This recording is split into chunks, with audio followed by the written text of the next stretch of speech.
Давным-давно, в XII веке, на самых южных рубежах чешских земель все было совсем иначе. Это было настоящее глухое и опасное пограничье.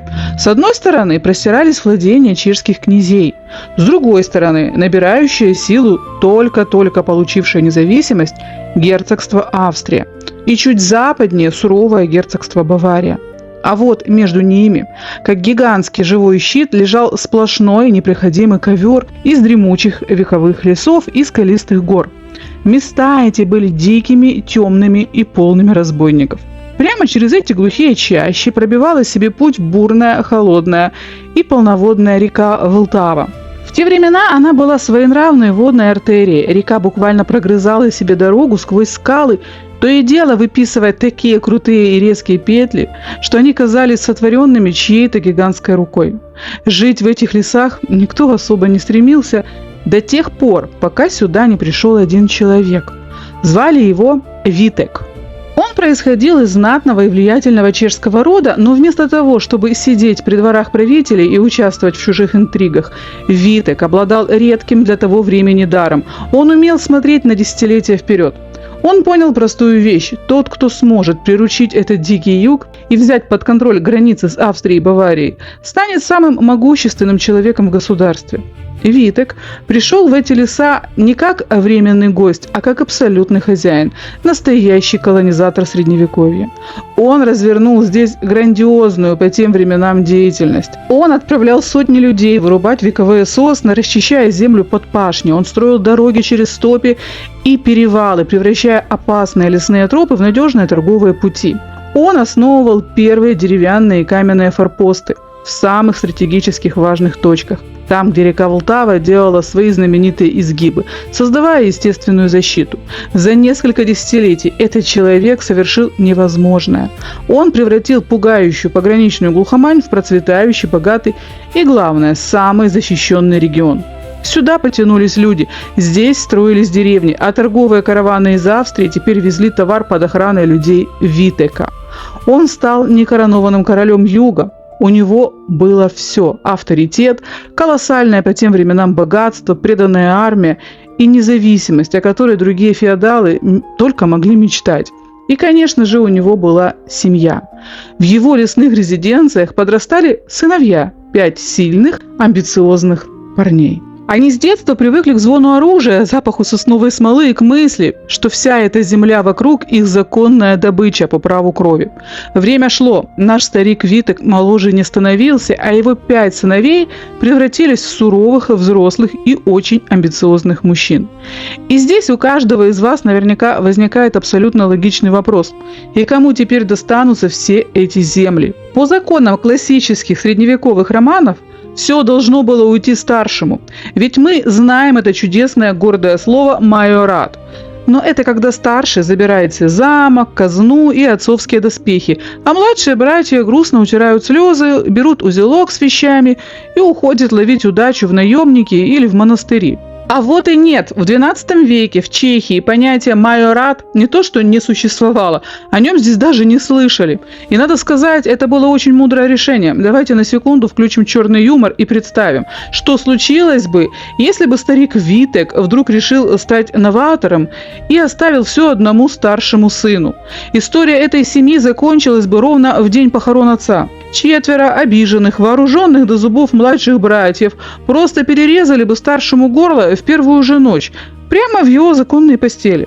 А потом они бы начали воевать между собой, топить друг друга в Влтаве, и в итоге самый жестокий сын забрал бы себе все, правда уже посреди залитого кровью и ослабевшего пепелища, которое тут же прибрали бы к рукам соседи.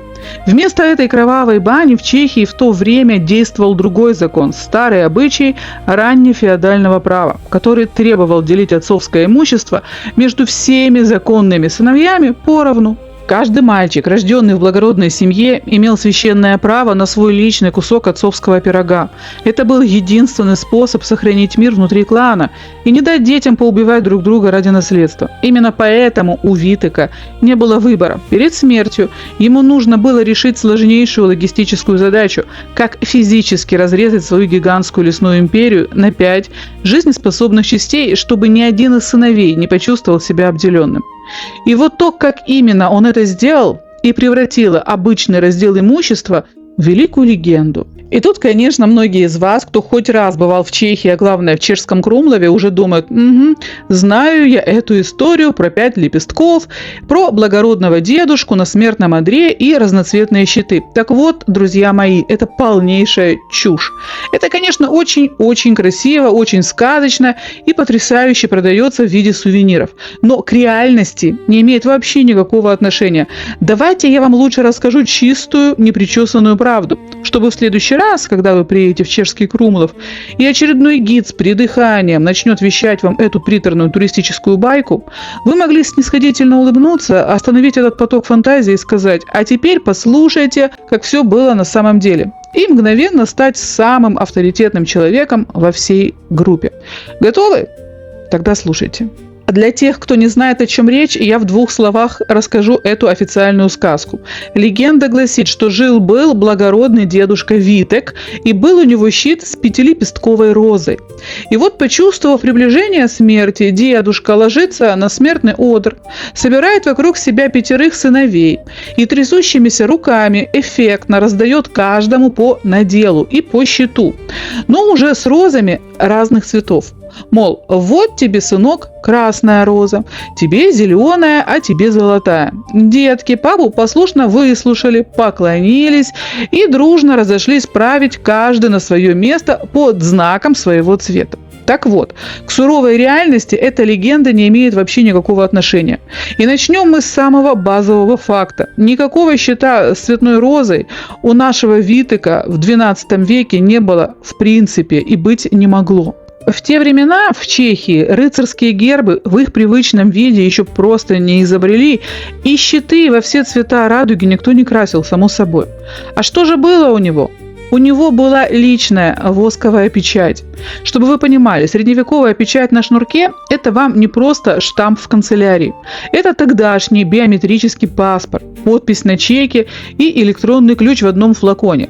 Грамотность в XII веке была делом, редким. Подпись «Витек» на пергаменте мог подделать любой писарь. А вот личный оттиск на горячем воске подделать было практически невозможно.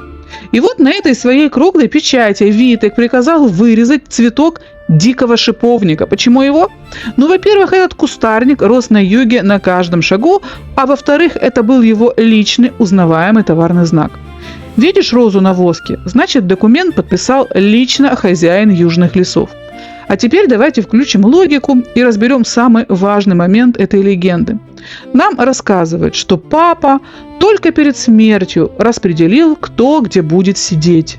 То есть вы хотите сказать, что все это время взрослые, здоровые, вооруженные до зубов дядьки послушно сидели на лавке возле папы, плевали в потолок, ковырялись в носу и смиренно ждали, когда папа соизволит умереть и выделит им долю в наследстве. Конечно же, все было иначе. Все эти наделы были разделены задолго до смерти дедушки Витека, пока он был жив, здоров, полон сил и ни на какой покой не собирался. Старик Витек построил не просто феодальное поместье, он создал четко работающий бизнес-холдинг, где сыновья вкалывали с молодых ногтей. Представьте, кругом дикий дремучий лес, через который идут важные торговые дороги из Австрии и Баварии. На дорогах грабят купцов, на границах неспокойно. Эту территорию нужно круглосуточно патрулировать, зачищать от разбойников, строить укрепления и собирать налоги. И мудрый отец просто распределил своих сыновей по стратегическим точкам, как региональных топ-менеджеров. Ян или Вог получил глухую скалу над рекой. Сегодня мы знаем это место как культовый замок Роженберг. Его задачей было контролировать главную водную артерию Влтаву. Гиндриха папа отправил на восток, поближе к австрийской границе. Он основал город, который сегодня называется в его честь Гиндрихов Градец. Витек-младший поехал в самую глубь южных лесов и заложил там мощнейшую пограничную крепость Ланштейн. Сезема. Сел на реке Нежарки, сегодня это город страшно от Нежарку и Сезимова устья. Ну а Витеку-старшему, да, у них в семье была беда с фантазией на имена, достался тот самый Кривой Луг у безумного изгиба Влтавы. Парни разъехались по своим наделам, сколотили дружины и начали пахать. Все работало как единый монолитный механизм. Поэтому, когда в 1194 году старик Витек тихо умер, сыновья, конечно, приехали, поплакали, прилично отца похоронили и разъехались по своим владениям. И теперь перед нами разворачивается удивительная картина. Раз дедушку-основателя звали Витек, то весь этот гигантский, богатый и зубастый клан в хрониках стали называть Витковичами. Представьте себе, как выглядел тогда юг Чехии. Это было настоящее государство в государстве. Вся южная территория была поделена между братьями и кузенами этой огромной семьи. Каждый из них – это абсолютный независимый богатый правитель в своем углу. У каждого свой замок, своя личная гвардия, свои суды и свои законы. Королевская власть где-то там далеко, а здесь в лесах правят Витковичи. Они были как настоящий средневековый мафиозный синдикат. Между собой они могли спорить, но если наступала внешняя угроза, все розы мгновенно объединялись и давали такой отпор, что мало никому не казалось. И тут, конечно, возникает логичный вопрос. Если дедушка на смертном одре никакие разноцветные щиты с розами не раздавал, то откуда взялись все эти знаменитые цвета? Ведь каждый, кто хоть раз был на юге Чехии, знает, у Крумлова роза зеленая, у Роженберга красная, у Граца золотая. А тут, друзья мои, включилась суровая военная необходимость и средневековый маркетинг. Прошло буквально 50 лет, внуки дедушка Витека выросли, и в Европе бахнула новая военная мода – закрытые рыцарские шлемы. Мужиков закатали в железные консервные банки, лиц на поле боя стало вообще не видно. И теперь представьте картину. Объявляется общий военный сбор. На поляну выезжают сотни рыцарей. И у всех на щитах нарисована одинаковая отцовская роза. Да они же в первой драке перережут своих просто потому, что в суматохе не разберут, под чьим командованием воюют. Чтобы не устраивать дружественный огонь, Витковичи провели масштабный корпоративный ребрендинг. Бренд «Роза» в знак уважения к деду оставили все, но покрасили щиты и флаги в разные цвета, чтобы отличать свои полки на поле боя. Витковичи из Роженберга сделали розу красной, Витковичи из Граца – золотой. А еще одни Витковичи забрали себе зеленый цвет. Их родовая роза стала зеленой. И вот именно об этих зеленых парнях сегодня и пойдет наша история. Так вот, сын по имени Витек-старший получил место, которое находилось прямо там, где бурная река Влтава выписывает такую дикую, безумную и крутую петлю, что ее русло почти замыкается в идеальный круг. Получался колоссальный, созданный самой природой водный ров, внутри которого оставался защищенный кусок земли. Местные немцы, которых на границах с Австрией было пруд-пруди, смотрели на эту речную петлю и называли ее на своем языке Крумау. Переводилось это максимально приземленно – Кривой Луг. Чехи посмотрели на все это дело, ломать язык, а немецкое произношение не захотели и переиначили название на свой лад – Крумлов. Вот этот самый Крумлов, этот Кривой Луг у реки, и получили те Витковичи, у которых со временем роза на щите стала зеленой. Да-да, друзья мои, это именно тот самый чешский Крумлов, который вы все так прекрасно знаете и, уверенно, многие любите. И именно здесь, в этом, пожалуй, самом сказочном и красивом городе Чехии, под знаком зеленой розы, и рождается наша сегодняшняя история. Итак, друзья мои, годы идут. Витковичи вовсю обживают южные земли, точнее, они уже контролируют вообще весь юг. Но нас, напомню, интересует конкретная петля реки. Местные немцы продолжали называть это место Крумау, но я, уж простите, кто сейчас живет в Германии, поддерживаю отечественного производителя. Поэтому для нас это место Крумлов. На этом тему закрываем. И вот, в 13 веке на этих землях начинается большая стройка. Закладывается первый замок.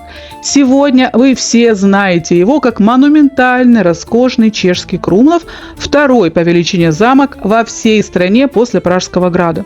Но тогда, в 13 веке, это было только самое зарождение цитадели. Кто же здесь правил и строил это гнездо? Потомок нашего деда Витека, мужчина по имени Будевой из Крумлова. Своего знаменитого дедушку он, конечно, в глаза не видел, но дело его продолжал уверенно. Будевой был парнем при деньгах, при власти и при авторитете, настоящий хозяин целого региона. Но а какому порядочному, богатому и влиятельному мужчине не нужна хорошая жена? Естественно, статус требовал найти не кого попало из соседней деревни, а девушку из максимально приличного общества. И Будевой выбирает себе по-настоящему солидную партию, девушку из знатного австрийского рода Фалькенштейнов. Звали ее Перхта фон Фалькенштейн. Не буду мучить вас ее долгой родословной и перечислением всех ее тетушек и кузенов. Сейчас речь вообще не о ней. И вот перед нами 13 век. Молодой, перспективный. И чего уж там, давайте представим. Весьма красивый мужчина из могущественного клана Витковичей. В руках у него железная власть, а на щите гордо красуется зеленая роза. А рядом с ним родовитая, изысканная Перхта. Казалось бы, жизнь полностью удалась, сиди да радуйся. Но как вы думаете, чего не хватает нашей идеальной паре? Правильно, им позарез нужен наследник. Потому что всю эту лесную империю, золото, сундуки и всю эту зарождающуюся крумловскую красоту нужно будет кому-то передать. И вот здесь-то наша история делает самый крутой поворот. Где-то до 1250 года, точный год и дату я вам, конечно, не назову, потому что в 13 веке никто не сидел с красивой свечой у колыбели и не записывал «сегодня в 5 утра под знаком Козерога». Нет, тогда все было гораздо проще. Родился, живой, кричит. Отлично. Сын, еще лучше. Наследник, вообще праздник. Так вот, у пана Будевоя из Крумлова случилось пополнение. Свершилось, родился мальчик, наследник. Не просто ребенок, а будущий продолжатель рода, который пронесет фамильную спесь и тяжелый меч сквозь века. И назвали его гордым, звонким, истинно чешским именем Завиш. Чувствуете мощь? Завиш из Фалькенштейна. Звучит так, будто сейчас из колыбели донесется не плач, а требования коня и доспехов. Ну а каким рос наш Завиш? Да ровно таким, каким и должен расти пацан в брутальном 13 веке. Детство у него было, скажем так, спартанское. Пока современные дети складывают кубики, юный Завиш учился главным наукам жизни. Первое. Рубить врага. Не просто махать железякой, а делать это красиво, пока враг не превратится в удобрение для фамильных дубов. Второе. Пить. Не как изнеженный монах святую воду, а как взрослый мужчина вино или, что ближе чешскому сердцу, доброе пиво, а может и хмельной мед. Конечно, не в 2 года, но годам к 5, когда уверенно сидишь в седле. Почему бы и не пригубить с отцом? И третье. Носить доспехи.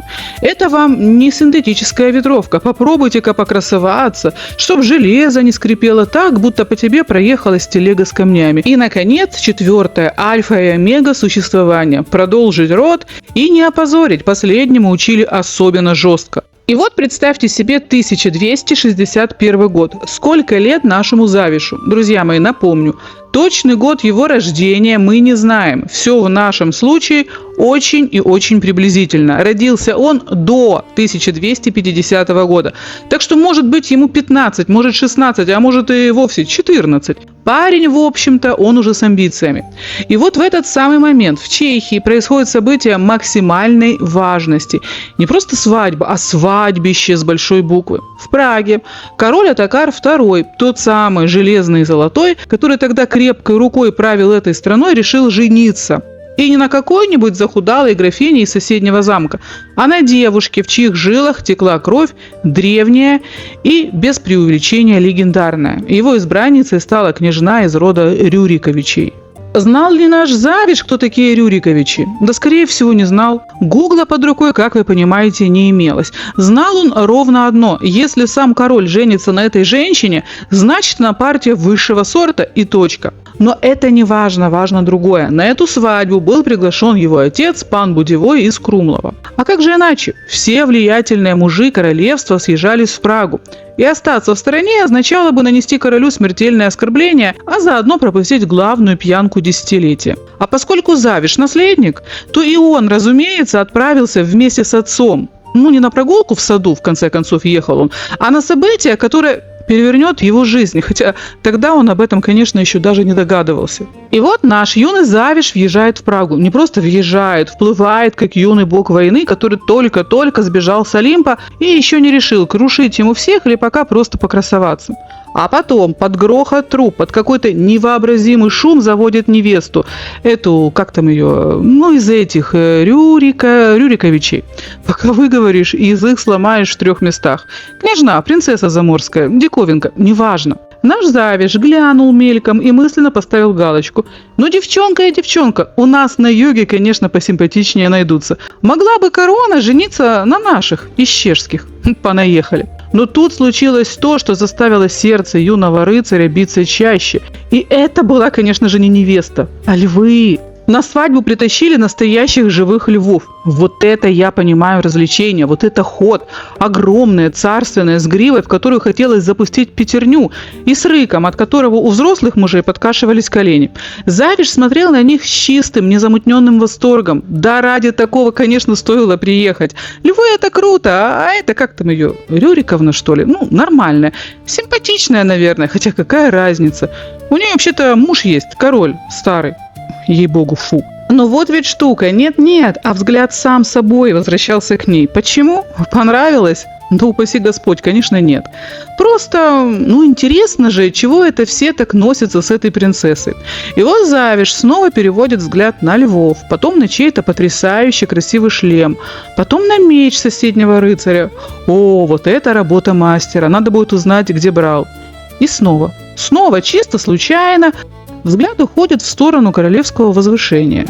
Нормальная, сидит, глаза какие-то. И что? А ничего, подумаешь, просто зал большой, а смотреть особо некуда. Львы уже наелись и спят, вот и приходится по сторонам глазеть. А потом праздник закончился. Музыканты допели, рыцари допили, львы доспали. Завиш вскочил в седло и ускакал домой. И ветер в лицо, пыль из-под копыт, в голове мысли о новых доспехах, о том, как бы раздобыть себе такого же льва. Ну а принцесса? А что принцесса? Принцесса осталась в Праге с мужем, с короной и со своей невыговариваемой фамилией. Хотя, справедливости ради, надо признать, явно все-таки красивая была. Тьфу ты. Да нет, показалось.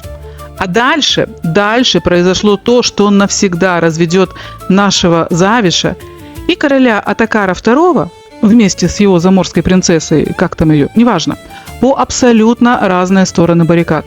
Произошел классический, наглый и очень болезненный передел сфер влияния. Давайте разжуем этот момент простым человеческим языком, чтобы вы понимали, почему у нашего героя и все его родни буквально сорвало крышу от злости. Чтобы вы понимали контекст. Весь юг Чехии испокон веков принадлежал клану Роз.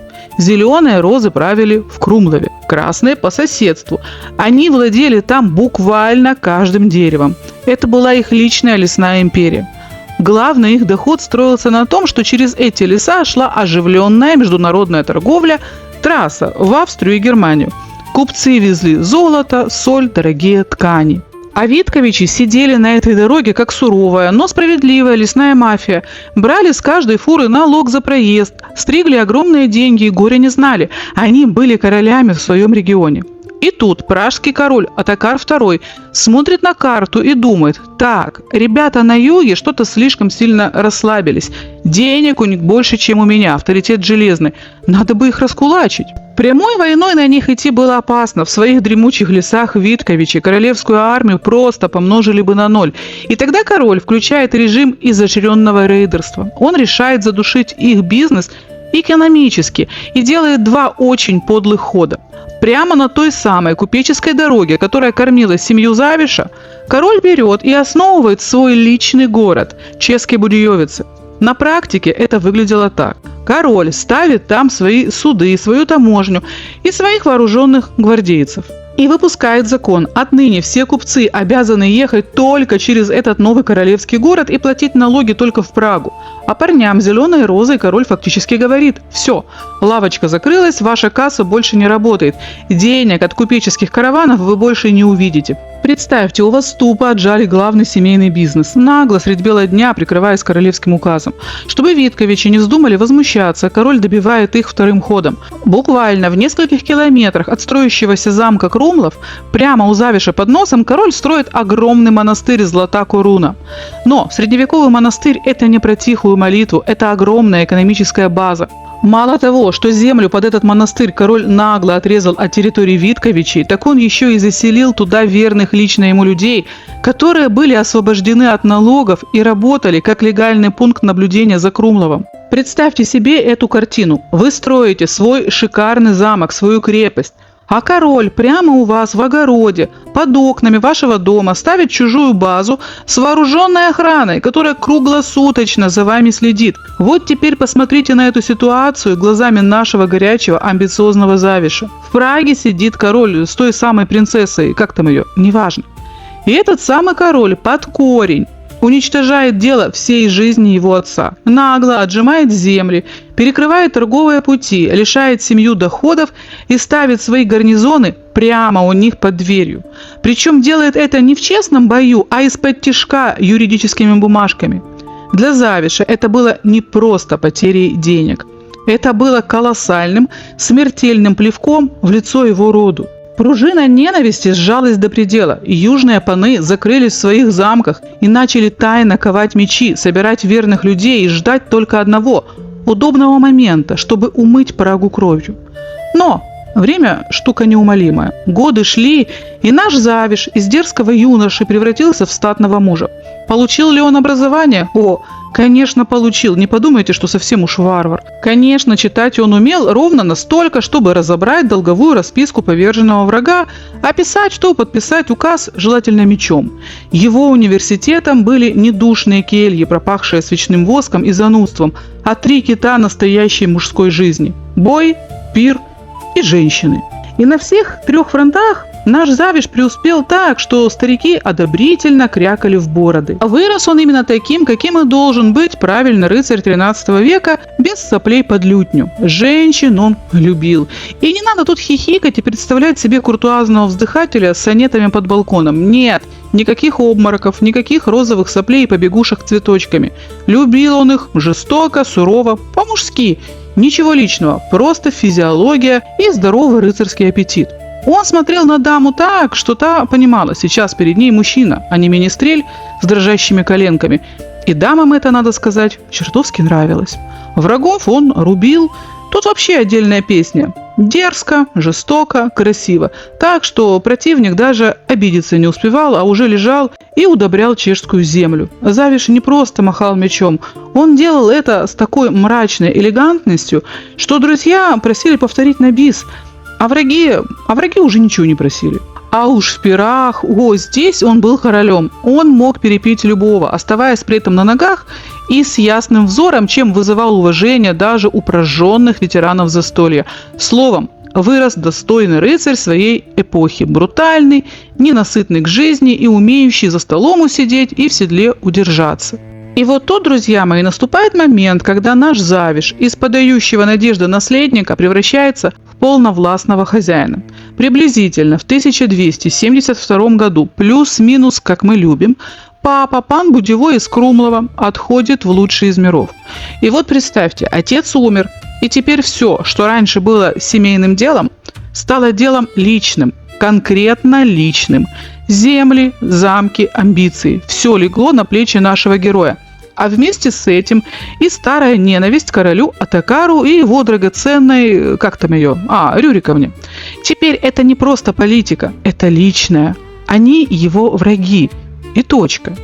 Но, как любому уважающему себя хозяину богатых земель, Завишу срочно требовался наследник, которому можно будет передать все эти сундуки, цитадели и, главную, эту священную ярость королю. В общем, чтобы род не прервался на самом интересном месте. И вот тут возникает логичный вопрос. А кого же выбрал себе в жены наш брутальный красавец? Друзья мои, держитесь крепче за свои исторические справочники. История не запомнила имени этой женщины вообще. Напрочь ни единой буковки не осталось. И, честно говоря, кажется, и сам Завиш не особо пытался его запомнить. Дамы, добро пожаловать в суровое средневековье. Никакой тебе романтики, серенад под окнами и предложения на закате. Свадьба в 13 веке – это не про любовь, это про контракт. Подписали, ударили по рукам, выпили, закусили.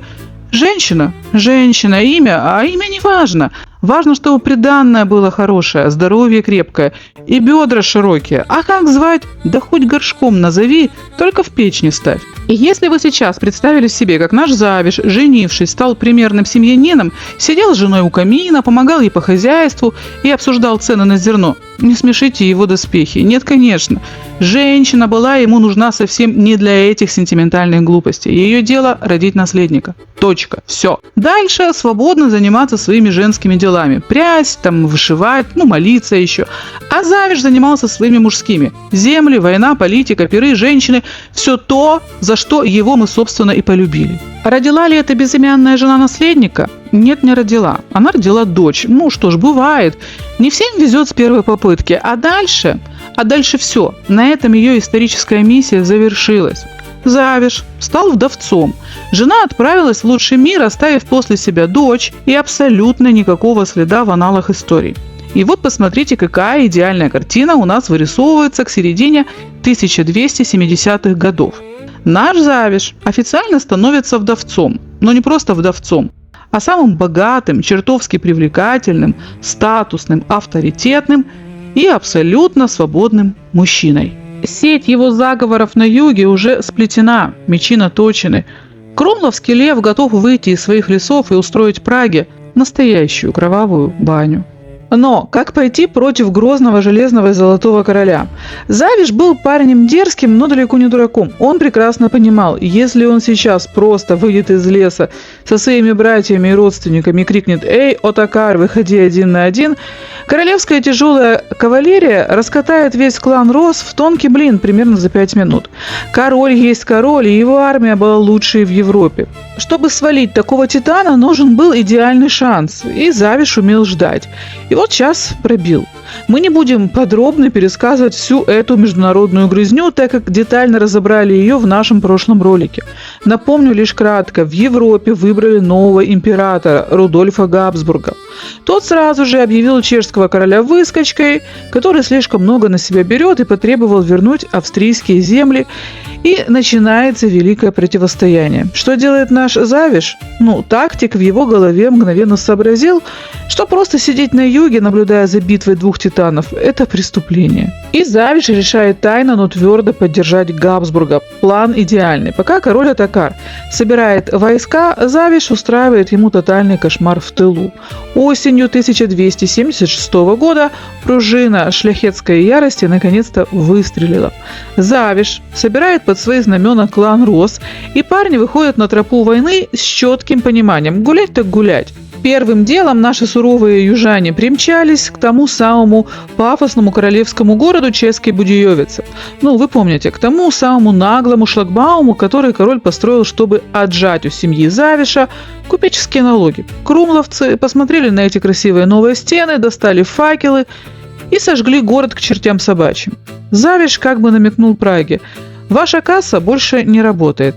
Переучет. Но этого показалось мало. На обратном пути его банда влетает в монастырь Золотая Коруна, то самое шпионское гнездо, которое король так ласково примостил прямо у Завиша под окнами. Местным святым отцам пришлось срочно прервать вечернюю молитву и экстерном сдавать нормативы по бегу по пересеченной местности. Крумловские рыцари разнесли это святое место с такой лютой пролетарской ненавистью, что от королевского шпионского пункта, как писали летописцы, буквально фундамента не осталось. Понимаете красоту момента? Завиш одним осенним рейдом не просто отомстил за обиду, он стер с лица земли все, что король строил годами, чтобы его задушить. Юг Чехии снова стал территорией Рос. Король Отакар получил сокрушительный удар в спину, а наш дерзкий вдовец громко заявил всей Европе: «Я вернулся, и теперь правила игры здесь диктую я». Этот двойной удар императорские войска Габсбурга с фронта и полыхающий тыл на юге под руководством Завиша окончательно подкосил великого железного короля, и Пшемыслу Отакару пришлось пойти на максимально унизительные условия. Он буквально встал на колени перед Габсбургом, подписав позорный мирный договор и отдав кучу своих завоеванных земель. Но для нашей истории самое главное и сочное крылось в мелком шрифте этого договора. По условиям соглашения король не имел права даже пальцем тронуть восставших чешских аристократов. Полная амнистия. Представьте себе всю красоту и цинизм этого момента. Зал Пражского града. Король Отакар сидит на троне и, честно говоря, мысленно скрежещет зубами так громко, что кажется слышно в соседнем королевстве. А напротив Завиш, весь такой победитель, красивый, дерзкий и опасный. Рядом верные люди, готовые ради него на все. Завистники по углам злобно косятся, но связываться, упаси Боже, с таким свяжешься, себе дороже. И вот, посреди всей этой политической духоты он видит ее, эту, как ее там, Рюриковну, будь она неладна с ее фамилией, королева, значит. Время прошло, конечно, она изменилась. Это уже не та угловатая девчонка, которую он видел на свадьбе 100 лет назад. И на которую, конечно же, он тогда вообще не смотрел. Куда там смотреть? Когда-то были львы, шлемы и вообще на юге, как вы помните, женщины на порядок красивее. Это всем известно.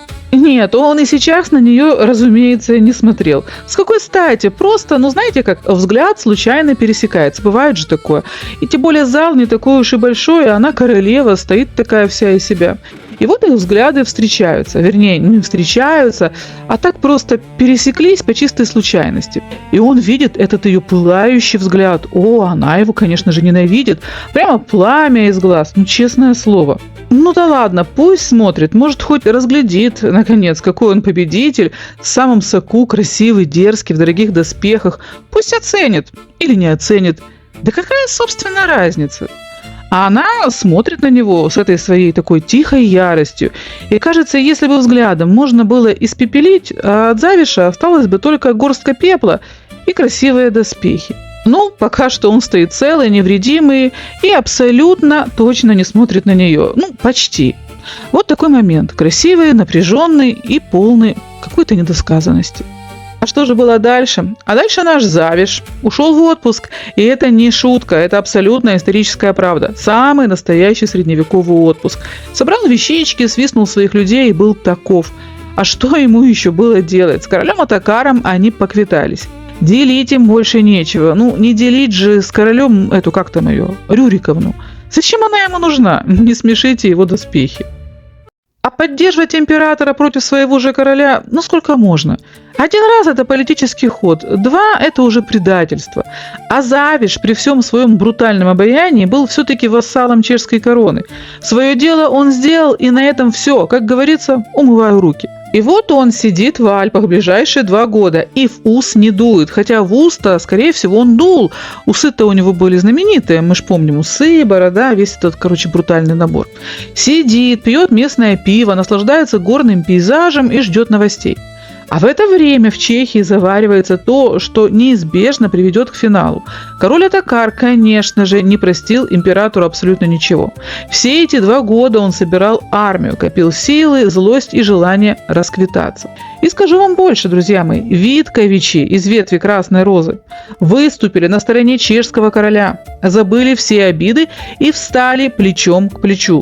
Род есть род. А Завиш сидел в Альпах. И вот в один из дней приходит известие. В битве на Моравском поле король Отакар II пал. Все. Конец эпохи. Король мертв. Což, král je mrtvý, tak na jeho památku. Na krále. A vy koukejte dát like, dokud ještě dýcháte. А теперь, друзья мои, давайте перенесемся к нашей королеве. Помните ее? Кунигунда. Мы с вами уже близко познакомились с этой молодой горячей женщиной. А теперь представьте себе ее положение в августе 1278 года. Она совсем молодая королева-вдова, которая в один день осталась одна с 3 маленькими детьми на руках, 2 дочками и наследником престола 7-летним Вацлавом, который теперь чисто формально считается новым королем Чехии. А вокруг нее разворачивается самый настоящий кромешный ад. Грозный муж погиб на поле боя. Страна разгромлена, казна пуста. Чешская аристократия, которая еще вчера преданно заглядывала короне в рот, в панике разбегается. Каждый первый барон сейчас пытается перебежать на сторону победителя, императора Рудольфа, чтобы поскорее выторговать себе прощение и сохранить замки. Кунигунда сидит в Пражском граде. Вокруг нее вакуум, хаос и звенящая тишина. Она в панике и просто не знает, что делать.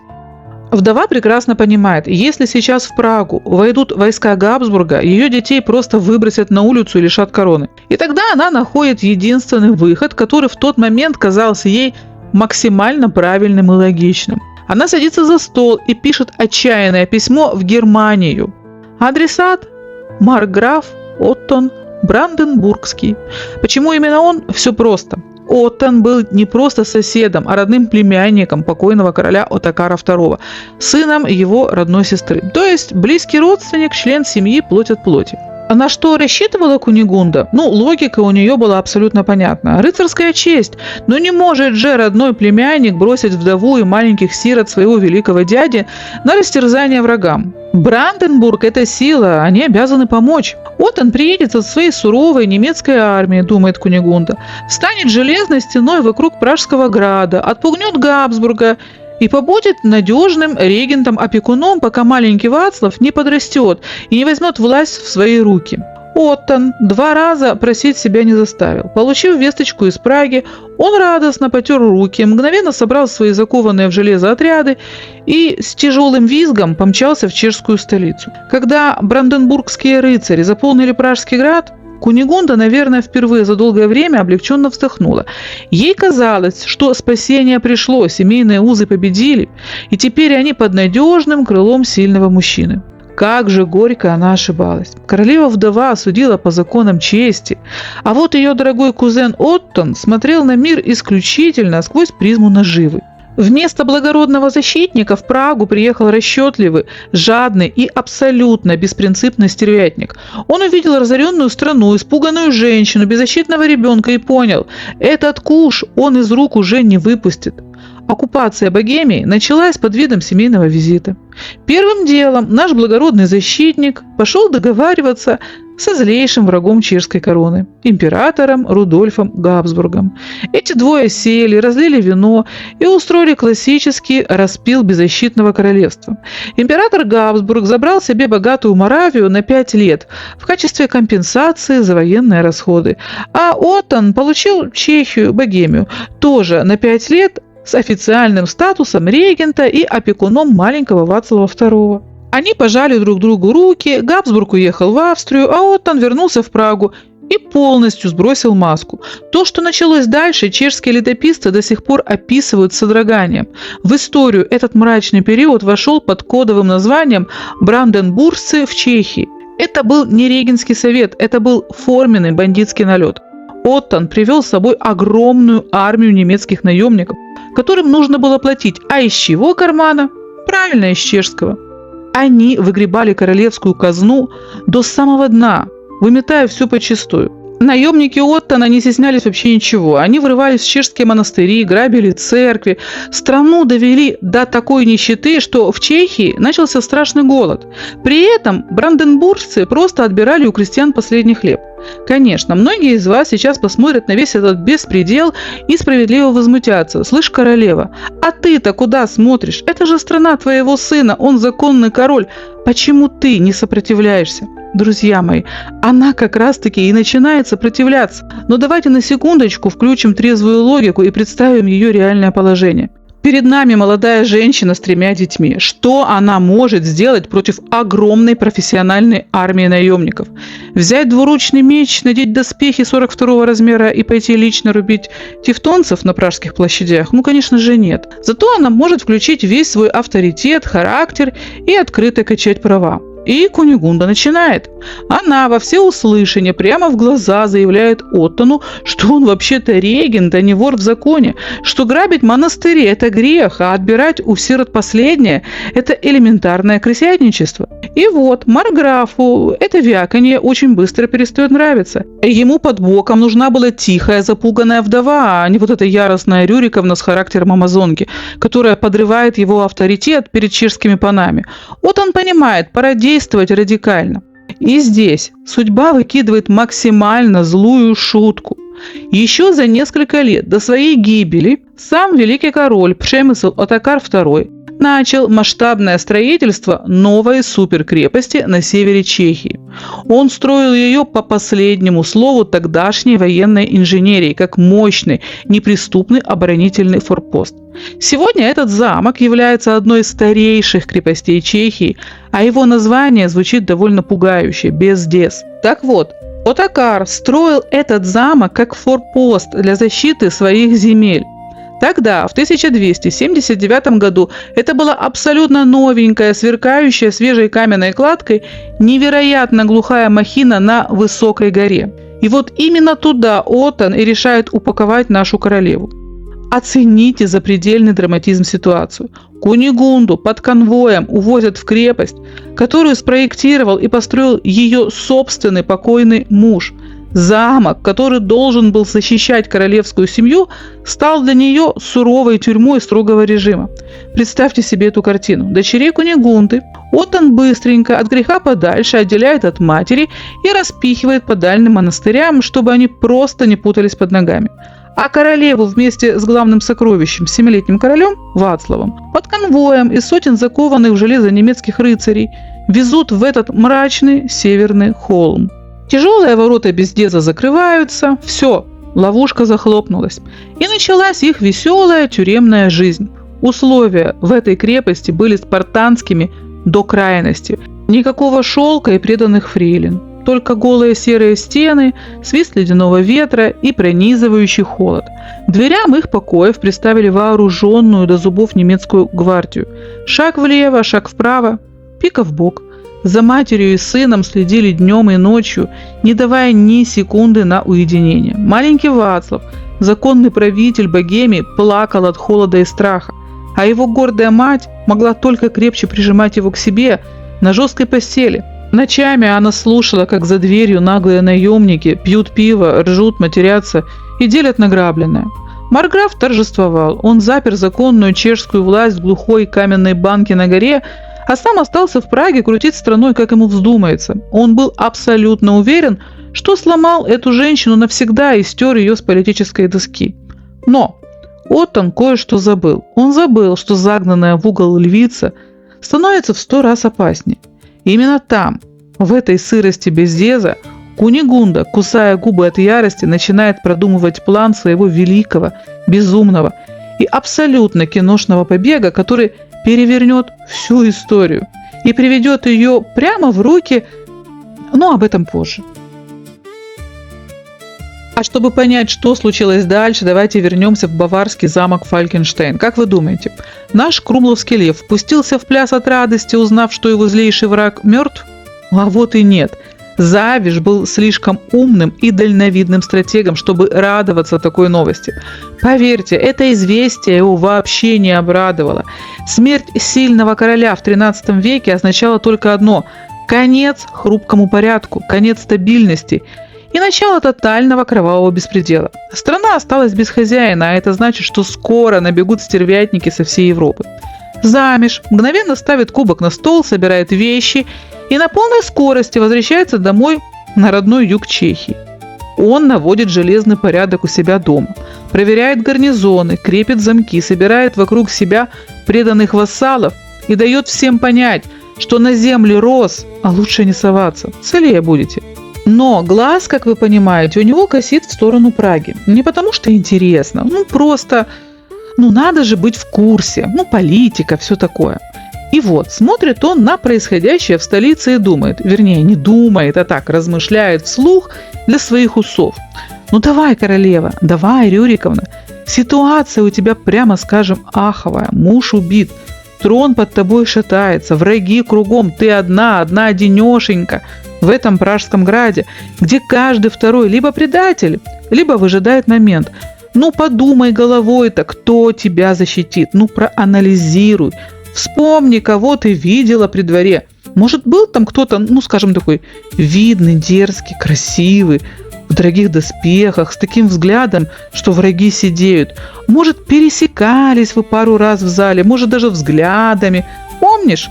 Пылающий взгляд ненависти с твоей стороны и спокойная уверенность с его. Может, стоит задуматься, кто на самом деле способен разрулить этот бардак. Ну давай, включи свою королевскую голову. Юг, дорогая моя, посмотри на юг. Там сидят настоящие мужчины. Там вообще традиция такая. Мужчины решают проблемы. Давай, давай, созревай. И вот Завиш ждет и дожидается новостей.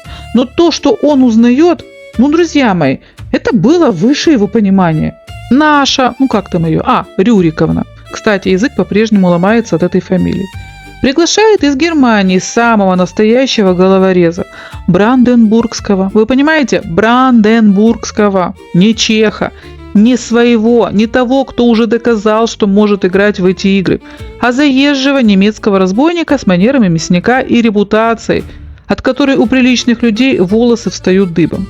Когда до Завиша доходят эти новости, он, честно говоря, в шоке. Просто стоит и смотрит в одну точку. Ну что с нее взять, Рюриковна? Как она вообще до этого додумалась, о чем она думала? Да ни о чем она не думала. Вот в чем проблема. Вместо сильного и красивого мужчины с юга бранденбургский разбойник. Гениально, просто гениально. Ну что ж, королева, сама выбрала. Посмотрим, чем это все закончится. И вскоре все закончилось. Причем закончилось именно так, как и должно было закончиться. Нашу Рюриковну, королеву-мать, вместе с малолетним королем хватают и отправляют в самую настоящую крепость, в Бездес. Знаете, Бездес – это не санаторий с виноградниками, это суровая каменная громадина, из которой не выйти просто так, даже если ты королева. Закрывают там, и сидит она теперь в заключении. Допрыгалась, дорогая моя, допрыгалась. А нет, чтобы подумать. Ну куда? Думать – это же не наш метод. Мы же не думаем. Мы ж только бранденбургских разбойников приглашать умеем, а не настоящих героев, которые где-то там, на юге. На них 0 внимания. Вот и результат. Сиди теперь, любуйся каменными стенами. Ну ладно. А что делать-то теперь? И вот то, друзья мои, если бы мы снимали приличный мультфильм, наш Завиш должен был скачать на белого коня, собрать всех своих людей, по пути эффектно развивая плащом подскакать к Бездезу, за пару минут разнести неприступные стены, вытащить принцессу, а в финале поцелуй на фоне заката и титры. Красиво, да? Но мы не в мультфильме. Мы в 13 веке в Чехии. А это, знаете ли, совсем другой жанр. Потому что штурмовать Бездес – это было бы не просто самоубийство, это был бы конец, причем конец глупый и бесславный. Замок, напомню, на скале, так что к нему не подберешься, даже если у тебя крылья вырастут. Стены там такие, что тараном стучать, только таран ломать. Гарнизон внутри. И эта женщина где-то там, в самой глубине, будь она неладна. И как ее вытаскивать? Телепортироваться? Ну, не умеем пока. 13 век как-никак. И вот Завиш, будучи парнем совсем не глупым, как мы уже выяснили, вскакивать на коня и лететь непонятно куда не стал. А вместо этого он стал тихонечко собирать армию. Зачем? Ну, посмотрим, что оно будет. Жизнь покажет. И пока Завиш тихо, без лишнего шума собирает силы, в замке Бездес происходит самая настоящая криминальная история. Осенью 1279 года обстановка в замке Бездес накалилась до предела. Кунигунда понимала, марграф Оттон никогда не выпустит их добром. Они для него дойная корова и живой щит. Значит, надо бежать. Но перед королевой стоял страшный, разрывающий сердце выбор. Охрана маленького 7-летнего короля Вацлава была 100 крат жестче, чем ее собственная. Его караулили как золото в Форт-Ноксе. Немцы не спускали с мальчика глаз ни на секунду, ведь он был их главным политическим заложником. Забрать сына с собой было физически невозможно, их бы повязали еще на лестнице. И Кунигунда принимает тяжелое, чисто мужское стратегическое решение. Она сбежит одна, чтобы на свободе собрать армию, поднять чешских панов и вызволить сына силой. Штурмовать ворота Бездеза изнутри в одиночку – бред. Поэтому Кунигунда решает сыграть на мужских стереотипах XIII века. Она включает режим сломленной, глубоко верующей и покорной женщины. Королева начинает усердно молиться, тихо плакать и умолять коменданта крепости проявить христианское милосердие. И вот Кунигунда обращается к охране с тихой, скромной просьбой, мол, не могу больше сидеть в этих серых стенах, душа горит от горя, и ей просто жизненно необходимо совершить паломничество, съездить на богомолье в Прагу, а по другой версии в ближайший монастырь, чтобы помолиться за упокой души своего несчастного мужа Отакара. Немецкие рыцари посмотрели на эту бледную, набожную женщину, посмеялись про себя и подумали, ну куда она денется? Охрану мы ей, конечно, выделим, коней дадим. Пусть съездит, поплачет. Кунигунду выпускают из замка под конвоем. Но как только крепость Бездез скрылась за деревьями, покорная вдова моментально испарилась. Прямо на дороге Кунигунда устраивает немцам настоящий сюрприз. Точные детали в летописях разнятся.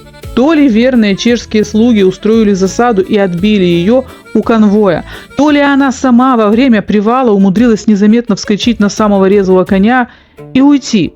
Но факт остается фактом. Королева совершает резкий рывок в сторону. Конвой опомниться не успел, как Кунигунда уже летела во весь опор на восток. Началась бешеная, дикая погоня через всю Чехию. Конечно же, немцы выслали за ней ищеек во все стороны. Но Кунигунда гнала лошадей на пределе возможностей. Она знала карту своей страны наизусть и мчалась в единственное безопасное место – в Опавское княжество, на свои личные вдовьи земли, которые немцы еще не успели оккупировать.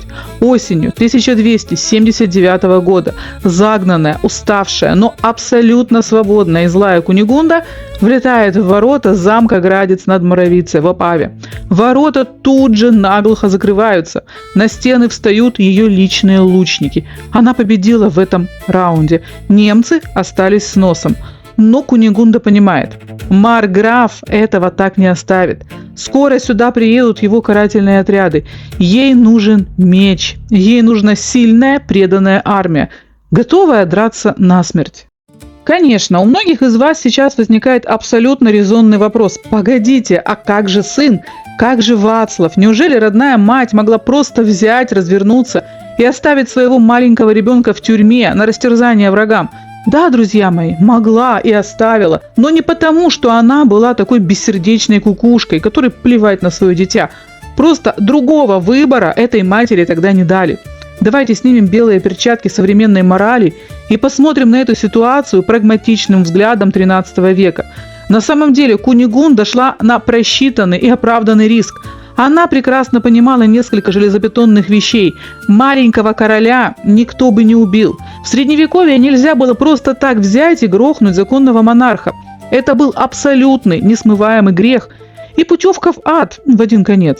Для марграфа маленький Вацлав был золотым гусем и курицей, которая несет золотые яйца. Мальчик был его единственным легальным билетом во власть. Мертвый Вацлав для Оттона не стоил ничего, а вот живой оправдывал все его пребывание в Чехии. И Кунигунда знала, за жизнь сына можно не переживать.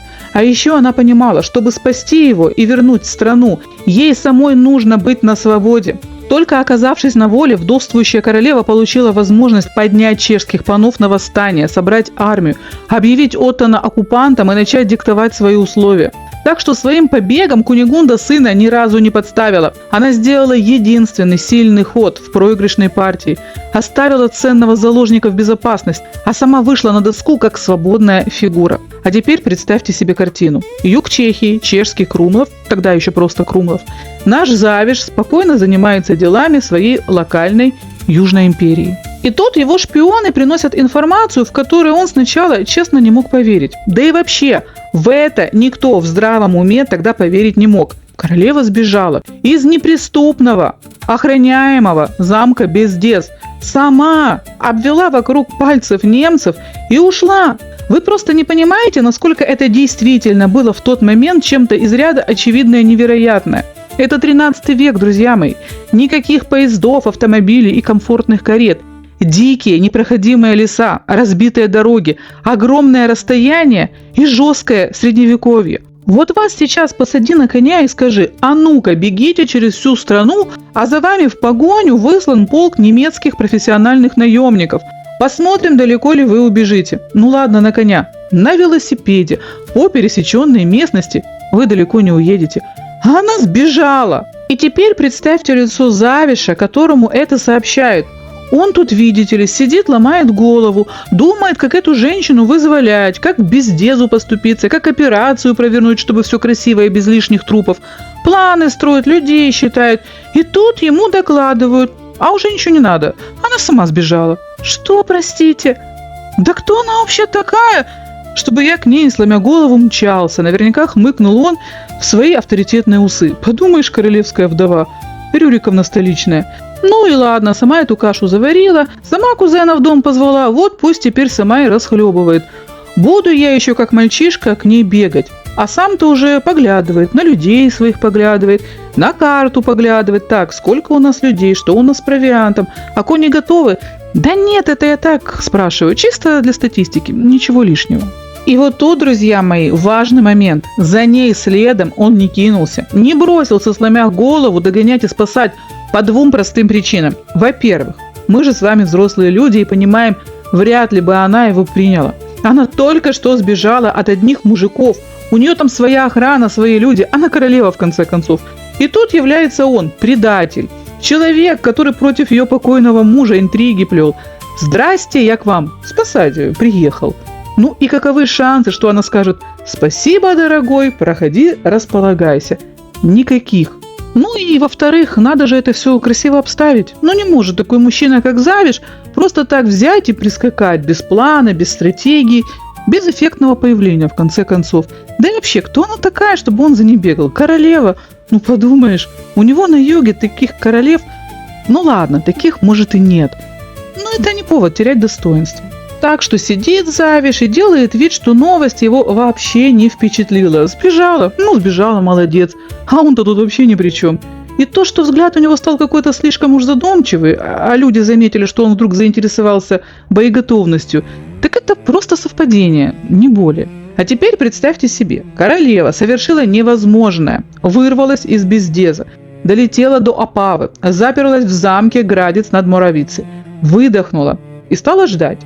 Она-то была абсолютно уверена, что сейчас чешские паны, шляхта, рыцари и благородные лорды Праги, узнав, что их королева-мать на свободе, массово оседлают коней и примчатся к ней под знамена.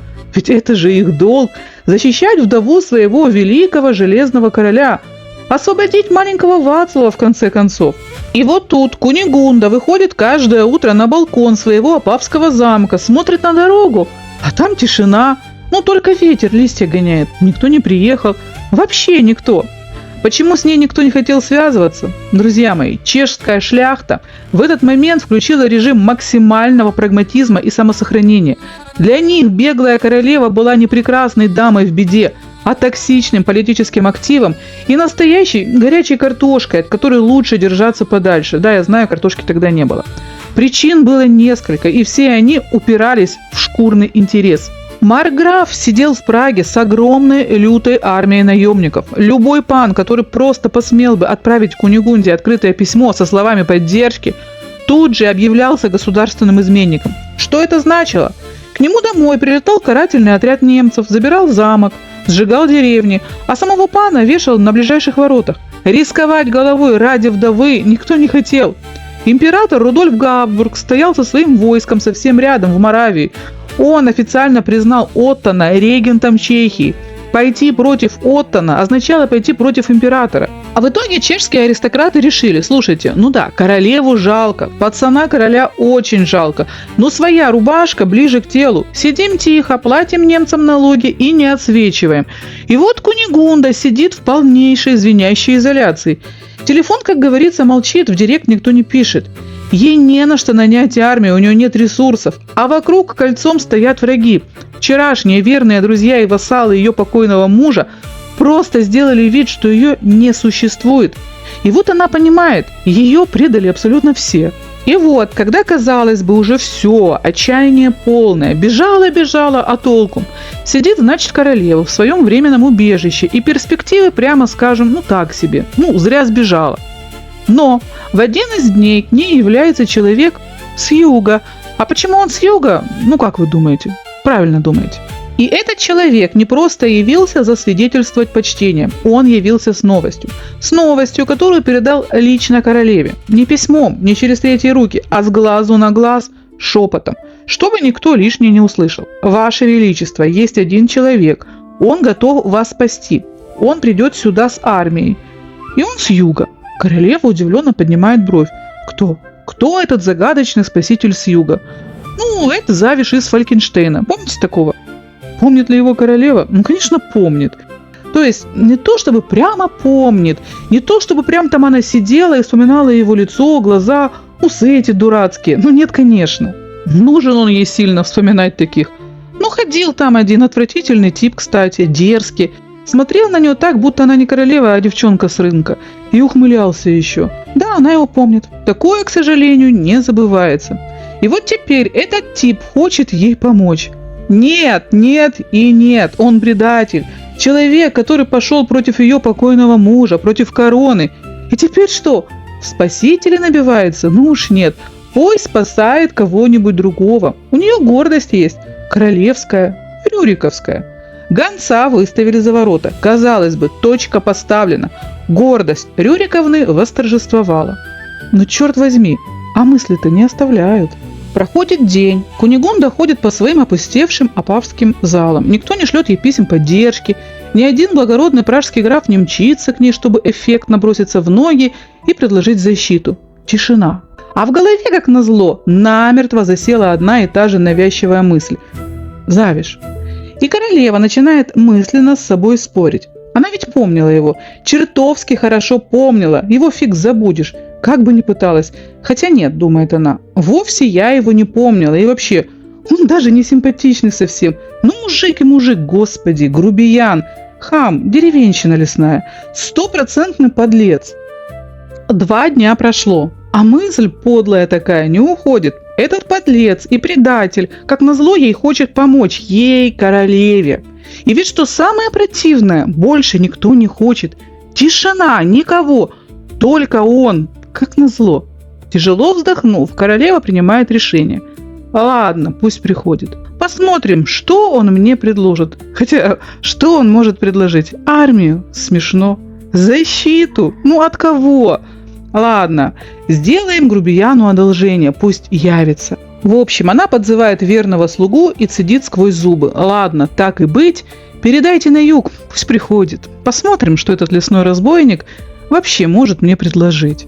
Долго себя ждать Завиш, конечно же, не заставил. И вот представьте себе, 1281 год. К воротам замка подлетает он, железный Крумловский экспресс. Без тормозов, без остановок, без лишних церемоний. Только пыль столбом, плащ за спиной и уверенность человека, который точно знает, зачем он сюда явился. А вот королева ждала его внутри, в главном зале. Сидела, значит, такая, пыталась сохранить маску ледяной надменной королевы. Такой, знаете... что ты нам можешь предложить? Удиви меня, смертный. Хотя, господи, какая помощь? Зачем ей вообще эта дурацкая помощь? Она тут просто отдыхает в своих владениях. Все под контролем. Никаких проблем. И тут двери с грохотом раскрываются, и входит он. Этот подлец. Входит, значит, и всем своим лицом, всей своей позой, каждым движением как бы говорит: что, Рюриковна, допрыгалась, доприглашалась своих родственников из Германии. Понравилось? Комфортно было? Или, может, стоило на юг все-таки посмотреть? Ах, я ж говорил. И вот они стоят, молча, смотрят друг на друга. 2 человека, которые еще буквально несколько лет назад стояли по разные стороны баррикад. Он предатель короны, она жена его врага. Теперь она самая брошенная, самая одинокая женщина во всем королевстве. Королева без трона, вдова без защиты, мать без уверенности в завтрашнем дне. А он единственный человек, который пришел, единственный, кто сказал «я помогу», единственный, кто не испугался. Кто бы мог подумать? Вот так судьба тасует карты. Враги становятся союзниками, предатель становится защитником. А королева все еще пытается сохранить эту свою маску. Хотя где-то глубоко внутри, там где сердце, а не корона, она уже понимает, этот наглый, дерзкий, невыносимый мужчина – ее единственный шанс. Но вслух она этого, конечно, не скажет. Конечно же, Завиш не был романтическим дураком из рыцарских романов. Он не стал сразу хватать свою армию и, очертя голову, мчаться в Прагу, чтобы штурмовать немецкие гарнизоны. Это было бы самоубийством. Нет. Они с королевой разыграли безупречную, легальную и очень красивую политическую партию. Первым же делом, прямо в главном зале замка, Кунигунда официально назначает Завиша наместником опавских земель. И это не просто какая-то скучная средневековая должность. Это огромный сдвиг на шахматной доске Богемии. Из опального бунтаря и лесного мятежника Завиш в одну секунду превратился в легитимное первое лицо региона. Теперь он действовал строго по закону. Главное, эта должность означала, что Завиш официально представляет и защищает интересы маленького короля Вацлава II. Теперь любая попытка марграфа надавить на королеву расценивалась как нападение на законного представителя чешской короны. И, конечно, Завиш пришел не один. За его спиной стояла верная, закованная в железо южная армия. Тандем Кунигунды и Завиша громко на всю Европу дал понять: королева больше не одинокая, забытая вдова, у которой можно отжать страну. Она под защитой великого и грозного клана Рос. А с этими ребятами шутки всегда плохи. Именно с этого момента в чешском хаосе начинает абсолютно все меняться. Появление Завиша в Опаве стало мощным сигналом для всех игроков. Представьте, как напрягся маркграф и как приподнял брови император Габсбург в Вене. До этого они имели дело с испуганной женщиной, которую можно было запереть в бездезе. А теперь на восточных рубежах страны появился опасный, сказочно богатый и абсолютно бесстрашный стратег с готовой к бою армией. Вся чешская шляхта, которая до этого сидела тихо, как мыши, вдруг замерла и начала смотреть на Опаву чуть внимательнее и с огромным уважением. Всем стало ясно: в Чехию вернулся настоящий хозяин, который способен навести порядок. Опава превратилась в официальный центр чешского сопротивления. А что же было между ними двумя? Ведь это же мужчина и женщина, более того, бывшие враги. Он дерзкий бунтарь, она королева, вдова его заклятого противника. Казалось бы, сама судьба подкинула сюжет для романа. Да ничего не было, вы что?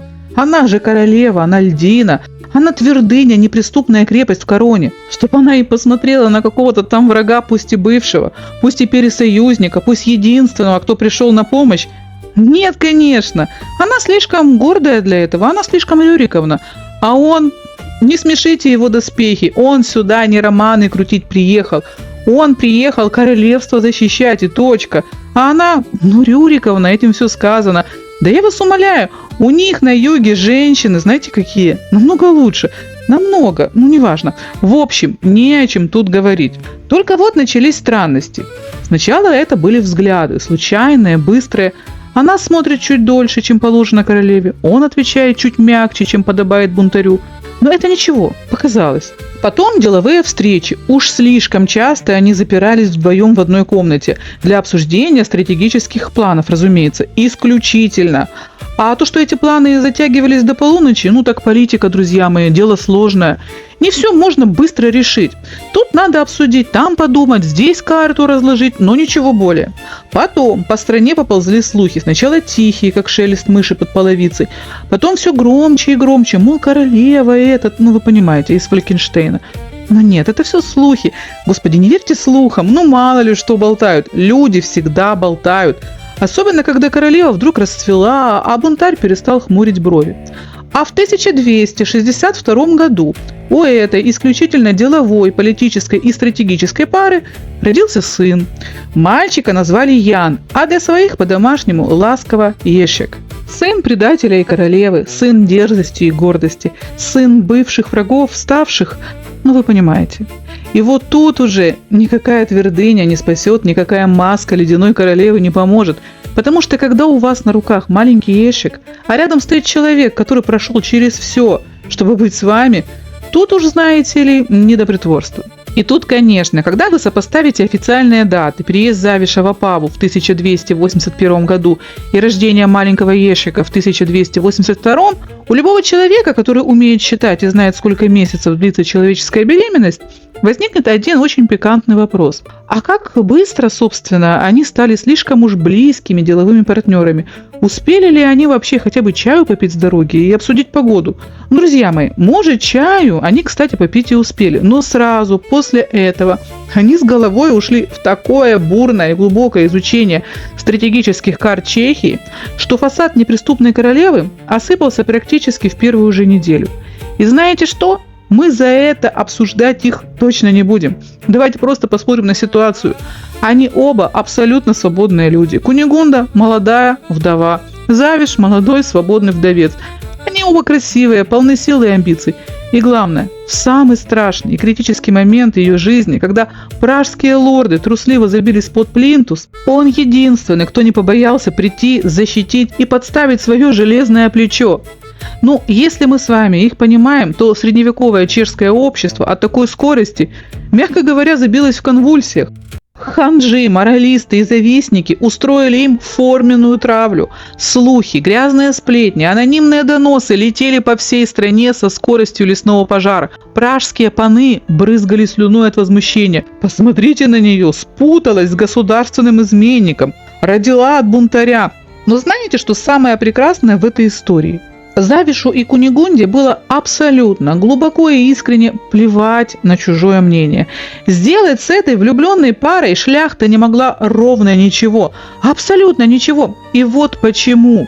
Они жили открыто, они не прятались по темным углам, не придумывали дурацких оправданий. Завиш открыто переехал в покой королевы, и они вели себя как законные супруги, транслируя миру: да, мы вместе, кому что не нравится, идите вон. А маленький Ян не рос каким-то забытым позорным бастардом на задворках замка. Завиш сразу, без лишних юридических проволочек, признал мальчика своим законным сыном и наследником, гордо дав ему свою фамилию. В будущем этот парень вырастет и станет официальным уважаемым паном Яном из Фалькенштейна.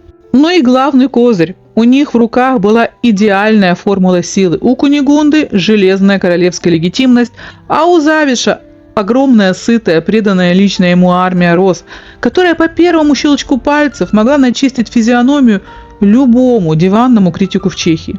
В Опаве они построили свое маленькое, независимое и очень счастливое государство. Они переждали бурю, укрепили свои тылы и поняли – время пришло. Сидеть на восточных рубежах и слушать сплетни им надоело. А в Праге тем временем немцы окончательно доедали чешские земли, и народ уже просто выл от нищеты. Друзья мои, но прежде чем мы вернем нашу Кунигунду на трон, давайте расскажем, что происходило тогда в Праге и во всей стране, чтобы вы понимали весь масштаб катастрофы. Пока королева Кунигунда обустраивала свою жизнь в Опаве, а маленький Вацлав сидел под замком, вся Чехия медленно, но верно погружалась в самый настоящий ад. Период, когда страной единолично управлял Оттон, чешские историки до сих пор вспоминают с содроганием. В летописи это время вошло под кодовым названием «Бронеборцы в Чехии». Немецкие наемники вели себя в Праге не как временные регенты, а как саранча, у которой была одна простая цель – выгрести из страны все, что не приколочено. Оккупанты обложили данью буквально каждый чих. Деньги выжимали из крестьян, ремесленников, торговцев и даже мелких дворян. Суды в стране просто перестали работать, законов больше не существовало. Если немецкому рыцарю нравился конь или замок чешского пана, он просто забирал его силой. Ограбить местного жителя прямо среди бела дня стало нормой. В довершении всего из-за этого хаоса поля остались незасеянными, и в Чехии начинается страшный и лютый голод. Страна, которая еще вчера при Отакаре II была процветающей европейской державой, буквально на глазах превращалась в нищую, ободранную пустыню. И вот тут у чешской знати включился инстинкт самосохранения. И поверьте, дело было вовсе не в великой любви к маленькому принцу Вацлаву. Все было гораздо прагматичнее. Паны поняли, если этих немецких гостей не остановить прямо сейчас, то завтра они отнимут у них последние штаны. Спасать мальчика-короля нужно было ради того, чтобы спасти свои собственные кошельки и земли. В 13 веке без короля ты никто. Паны не могли просто так собраться и объявить Оттону войну. Их бы назвали изменниками.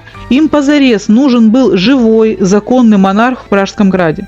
Поэтому паны решили пойти по самому простому деловому пути – скинуться, собрать буквально гору серебра и просто выкупить малолетнего Вацлава у Оттона. Для самого марграфа это тоже был чистый бизнес. Он прекрасно понимал, что Чехию он уже обобрал до костей. Ловить тут больше нечего, а обозленный народ вот-вот поднимет его на вилы. Поэтому, когда чешские паны принесли ему космическую сумму выкупа, он с радостью согласился обменять мальчика на звонкую монету. И вот представьте себе, май 1283 года. Прага бурлит от восторга, толпы подданных заполнили площади, люди поют, плачут от счастья и всматриваются вдаль, все ждут появления своего юного монарха. Карета останавливается, дверца со скрипом распахивается, и мальчик делает шаг на чешскую землю. И в эту же секунду ликующий гул толпы резко обрывается, наступает звенящая гробовая тишина. Перед глазами подданных предстала ужасная, душераздирающая картина. Вместо блистательного, гордого пацана из кареты выбрался маленький, худой, бледный и смертельно испуганный мальчик. Он вжимал голову в плечи и с неподдельным ужасом смотрел на собственных подданных, словно ожидая, что его сейчас начнут бить. Все дело в том, друзья мои, что все эти годы, пока Прагу грабили, а королева Кунигунда искала спасения на Востоке, маленький Вацлав находился под чуткой опекой своих немецких родственников. Марграф относился к нему не как к племяннику и законному королю, а как к бесправному заключенному и ценному политическому товару. Чешские хроники оставили нам леденящие душу подробности того, как на самом деле жил этот ребенок.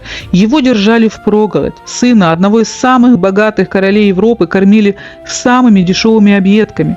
А временами мальчик буквально голодал, пока немецкие рыцари пировали за стенами его комнаты, одевали будущего правителя Богемии в какое-то позорное поношенное рванье. У него не было нормальной чистой одежды, которая бы соответствовала его статусу. Он рос как бродяжка на задворках замка. В это трудно поверить, но маленького принца заставляли выполнять черную работу. Сохранились свидетельства, что Вацлав сам ходил собирать хворост и дрова, чтобы истопить печь в своей сырой камере и не замерзнуть насмерть немецкой зимой. Мальчика держали в абсолютной изоляции от чешской культуры.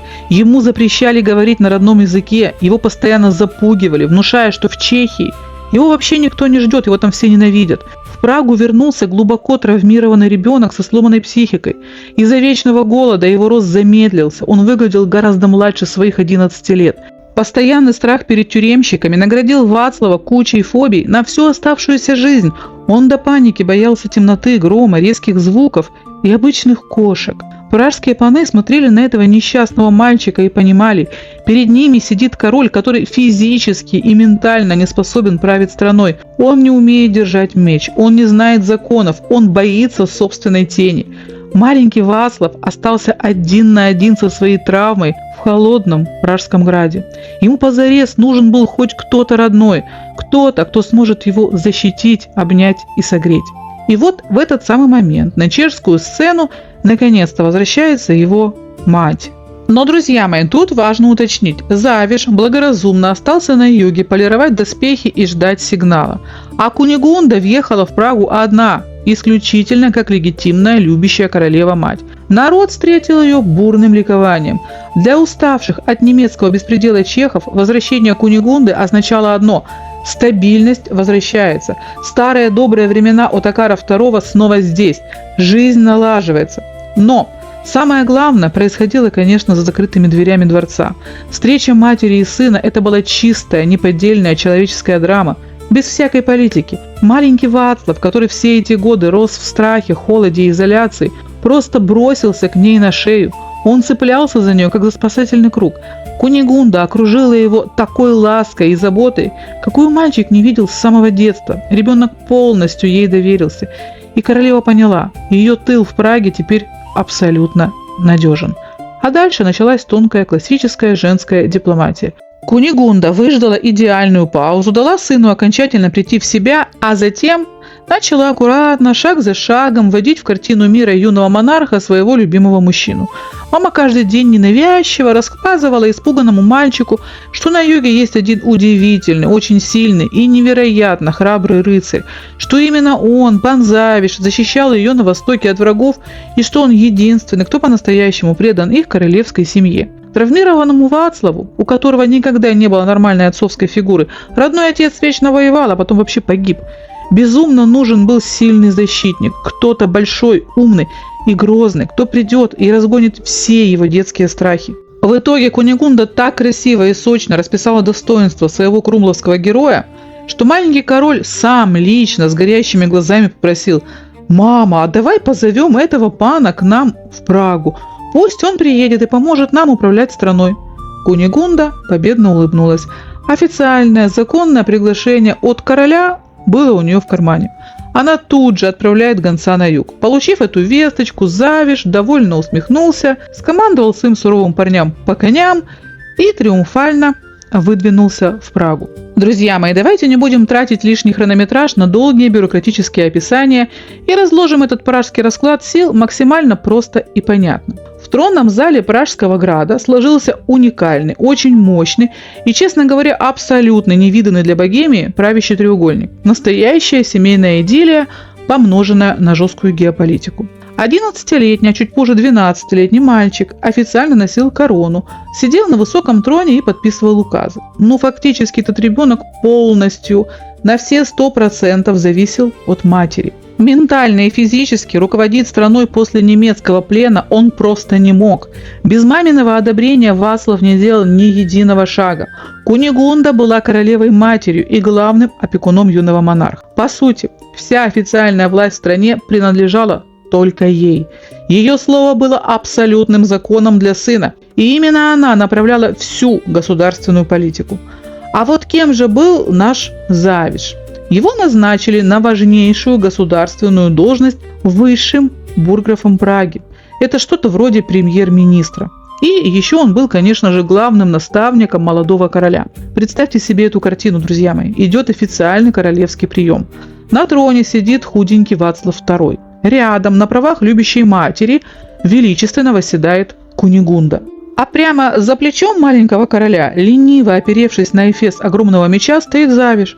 Вацлав, прежде чем сказать хоть слово иностранным послам или чешским панам, испуганно оборачивался назад. Завиш со своей фирменной улыбкой наклонялся, мягко шептал мальчику на ухо правильные государственные слова, Вацлав кивал головой и озвучивал их залу, а Кунигунда смотрела на эту идиллию с абсолютным гордым одобрением. А теперь давайте зададим суровый прагматичный вопрос. А они вообще справлялись с управлением? Был ли хоть какой-то реальный толк от этого союза для самой Чехии? Или влюбленные просто доели то, что не доели немцы? И вот тут история преподносит нам самый мощный сюрприз. Этот абсолютно скандальный, неофициальный и осуждаемый всеми ханжами союз принес Чехии колоссальную, неоценимую пользу. Завиш и Кунигунда не просто справились, они буквально вытащили страну из глубочайшей комы, реанимировали ее и вернули ей статус великой европейской державы. Пока марграф грабил столицу, по всей Чехии расплодились сотни банд, как изголодавшихся местных рыцарей-разбойников, так и недобитых немецких наемников, которые сбивались в стаи. На дорогах творился полный кошмар. Купцы боялись нос высунуть из городов. Завиш не стал разводить дебаты и писать циркуляры. Он задействовал свои суровые, преданные южные гарнизоны клана Рос и устроил тотальную, беспощадную зачистку. Замки разбойников штурмовали и равнялись с землей. Мародеров массово вешали вдоль дорог без суда и следствия. Буквально за год в Чехии снова стало безопасно передвигаться. Законы и суды наконец-то заработали, а у людей появилось забытое чувство безопасности. Завиш и Кунигунда моментально прекратили весь тот экономический хаос, который устроила немецкая саранча. Они навели жесткий порядок на таможнях, прекратили незаконные поборы, восстановили разрушенные торговые пути и, самое главное, навели порядок на знаменитых серебряных рудниках Кутна-горы.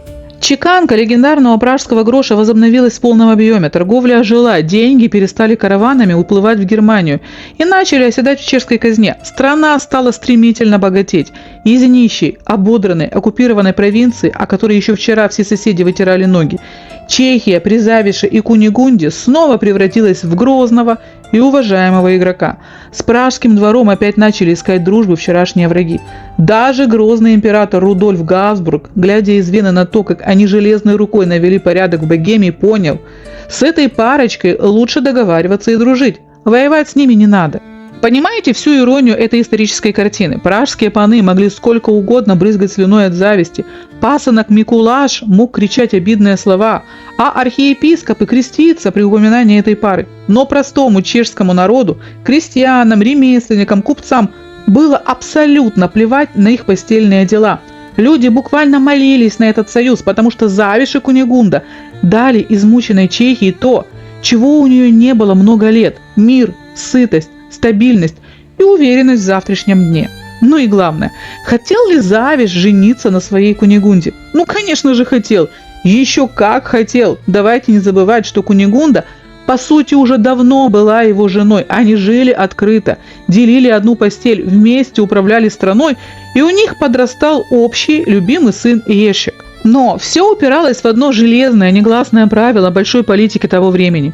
Это правило звучало так: сначала безопасность государства, а уж потом личные хотелки. Кунигунда это прекрасно понимала, и Завиш это понимал. Они были умными, взрослыми игроками и трезво оценили риски. И вот почему они физически не могли пойти под венец раньше маленького Вацлава.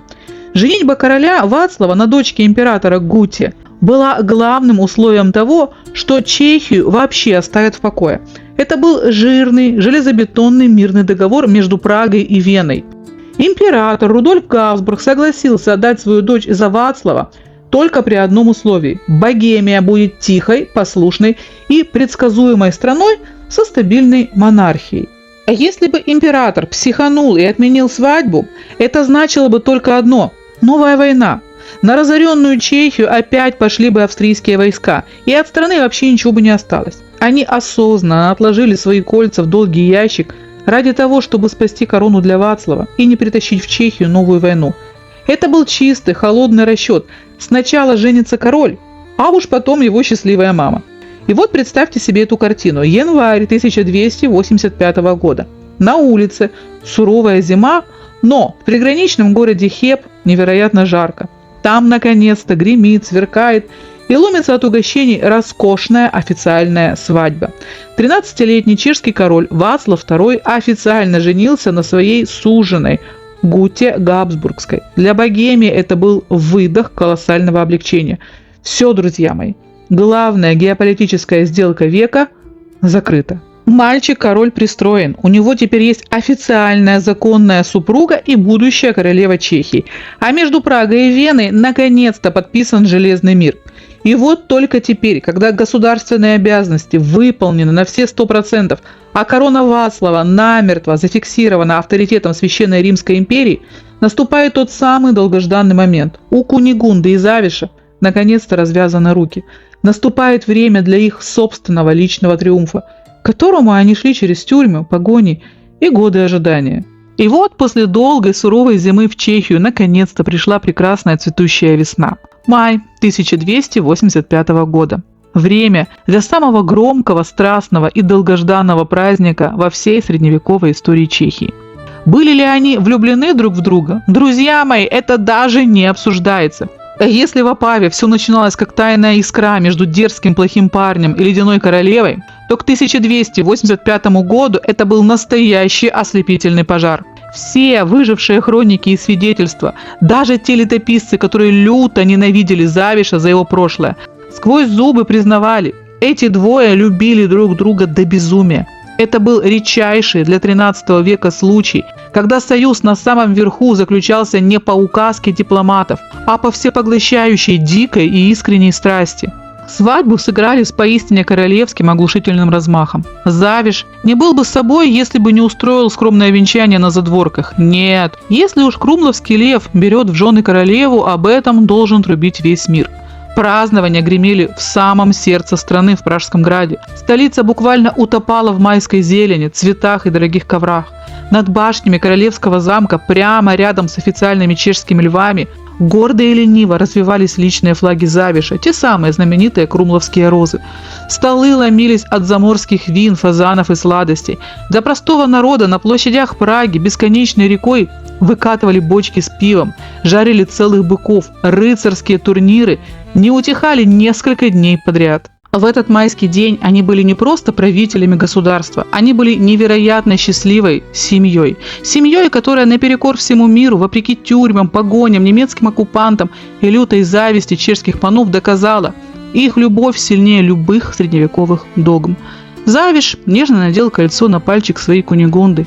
Они стояли на самой вершине своего человеческого и политического величия. Весь мир лежал у их ног. И казалось, что этот прекрасный майский сон не закончится никогда. Но судьба – это чертовски жестокий, ироничный и скорый на расправу сценарист. Счастью этой невероятной пары было отмерено так мало времени, что от этой несправедливости сжимается сердце. И если бы мы с вами могли вглядеться в лицо Кунигунды в те праздничные майские дни и последовавшие за ними недели, мы бы заметили кое-что странное. Королева была невероятно, ослепительно красива, но в этой красоте появлялось что-то пугающее и неестественное. Ее глаза блестели слишком ярко, почти лихорадочно, а на бледных щеках то и дело проступал странный горящий румянец. Тогда, в разгар свадебного веселья, все думали, что это просто румянец абсолютного женского счастья, волнения и всепоглощающей любви. Но, увы, друзья мои, это был не только огонь страсти, это был маркер страшного, беспощадного и неизлечимого врага XIII века. Внутри королевы уже вовсю полыхал огонь чехотки, того, что мы сегодня называем туберкулезом. Лето 1285 года пролетело как один счастливый миг, а затем пришел сентябрь того же года, буквально через 4 месяца, после того, как в Пражском граде гремели свадебные трубы и летели лепестки роз. Болезнь, которая до сих пор таилась и потачивала силы королевы изнутри, нанесла свой финальный стремительный удар. Кунигунда начала угасать буквально на глазах. Король Вацлав по-детски плакал у ее постели, а могучий, бесстрашный Завиш, готовый в одиночку выйти против любой армии мира, впервые в жизни оказался абсолютно беспомощен. Ни золото клана Рос, ни лучшие лекари Европы не могли остановить чехотку. 9 сентября 1285 года сердце Кунигунды остановилось. Она умерла на руках у безумного от горя Завиша, на самом пике их совместного выстраданного величия. Ей было 40 лет. Друзья мои, когда я говорю, что Завиш обезумел от горя, я это не придумываю для красного словца. Это то, что зафиксировали средневековые хроники. Они оставили свидетельство и прямо пишут: «Он рыдал». А поверьте, для сурового средневекового рыцаря того времени, для лидера могущественного клана, такие публичные слезы – это показатель полнейшего эмоционального крушения. И вот, после сентября 1285 года нашего главного героя словно подменили. И от еще недавно всесильного диктатора вдруг начали отворачиваться абсолютно все. Пока Кунигунда была жива, ее авторитет окутывал Завиша священной броней. Но как только гроб королевы опустили в крипту, эта броня мгновенно растаяла, а Завиш оказался в Пражском граде в леденящем политическом вакууме. И вот какие шестеренки завертелись против него внутри Чехии. Для всей чешской шляхты Завиш в одночасье превратился из законного супруга королевы-матери в обычного дворянина, который почему-то засиделся в королевских покоях. Паны начали открыто шептаться за его спиной: «Подождите, а на каком основании этот крумловский выскочка вообще командует у нас в Праге? Кунигунды больше нет, он нам никто». Завиш совершил классическую ошибку фаворита. Он слишком сильно задвинул старую чешскую аристократию. Все эти годы он раздавал самые жирные должности своим родственникам из клана Рос, Витковичам. Другие могущественные чешские роды чувствовали себя обделенными. Пока Кунигунда была жива, они терпели. Теперь их терпение лопнуло, и они начали тайно объединяться против Завиша. А теперь вспомните про 14-летнего короля Вацлава II. Да, он безумно любил отчима, но Вацлав больше не был тем испуганным ребенком, которого привезли в карете из Германии. Он взрослел, а самое главное, он был женат. Рядом с ним сидела юная королева Гута, а Гута была дочерью императора Рудольфа. И Завиша искренне ненавидела. Так ее воспитал отец. И вот представьте эту картину. Каждую ночь молодая жена шепчет юному королю на ухо очень правильные ядовитые слова. «Вацлав, посмотри вокруг, ты великий король, сын Отакара. Почему страной управляет этот Завиш? Твои паны его ненавидят. Мой отец-император его презирает. Тебе не кажется, что твой дорогой отчим просто пользуется твоей добротой и крадет твою славу?» И этот яд медленно, день за днем, капля за каплей проникал в сознание подростка. Вацлав начинал смотреть на Завиша уже не с открытым ртом, а с легким подозрением. А сам Завиш, раздавленный смертью жены, совершил фатальную ошибку. Он проглядел эту смену ветров. Вместо того, чтобы проявить гибкость и начать договариваться с панами или задобрить молодого короля, он замкнулся в себе, стал более резким, высокомерным и жестким. И вот, атмосфера в столице стала настолько удушливой, что Завиш начал отчетливо слышать, как за его спиной чешские паны тихонько точат топоры, а молодая королева провожает его ядовитым взглядом. Завиш прекрасно понял, в Праге его больше ничего не держит. И тогда он собирает свои вещи, забирает маленького сына и уезжает из Праги на свой родной верный юг, в Крумловские леса, под защиту огромной и преданной армии Рос. Но просто сидеть в замке, пить вино и ждать, пока пражские паны соберут войска и придут его убивать, это абсолютно не в стиле Завиша. Льву позарез нужен был новый, мощный, железобетонный и легитимный щит. И ради этого спасительного щита Завиш проворачивает свой самый отчаянный и самый скандальный политический гамбит. Он отправляется в Венгрию. А в Венгрии в те годы правил молодой и совершенно безумный король Ласло IV, которого в истории прозвали Кун. Король Ласло плевать хотел на христианские догмы, европейский этикет и римского папу. Он носил половецкую одежду, жил в палатках, окружал себя кочевниками и содержал огромный половецкий гарем. И вот, у этого венгерского короля была родная сестра Елизавета Куманская, половецкая. Правда, на тот момент женщина находилась в монастыре. Друзья мои, не будем затягивать и подробно описывать вам всю эту историю, потому что главная героиня нашего сериала вообще-то не она. Если захотите, мы как-нибудь потом расскажем и об этой Елизавете отдельно. Ее судьба – это тоже готовый роман полный приключений. Для нас важно другое. Завиш приехал к ее брату-королю. Они ударили по рукам и придумали гениальный план. Завиш организовал дерзкое похищение Елизаветы прямо из монастыря. По всей Европе тут же понесся благочестивый стон. Какой ужас! Безбожник! Осквернил святую обитель, умыкнул к принцессу.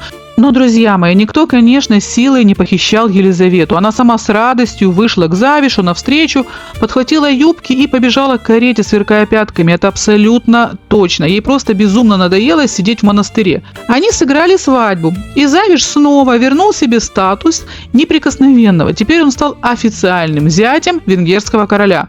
С гордо поднятой головой он привозит новую молодую жену в Чехию, селится в замке и думает, что снова всех переиграл. И пока наш герой праздновал победу, в Пражском граде его враги времени зря не теряли. Увидев, что Завиш вернулся в Богемию с венгерскими связями, пражская шляхта во главе с хитрым епископом Тобиашем испугалась не на шутку. Паны поняли, если не уничтожить Крумловского льва, сейчас он вернется и раздавит их всех. Они начали планомерную, ежедневную психологическую атаку на молодого короля. Мальчику, который с детства панически боялся заговоров, начали подсовывать фальшивые доносы и шептать в ухо: «Ваше Величество, пан Завиш предал память вашей матери.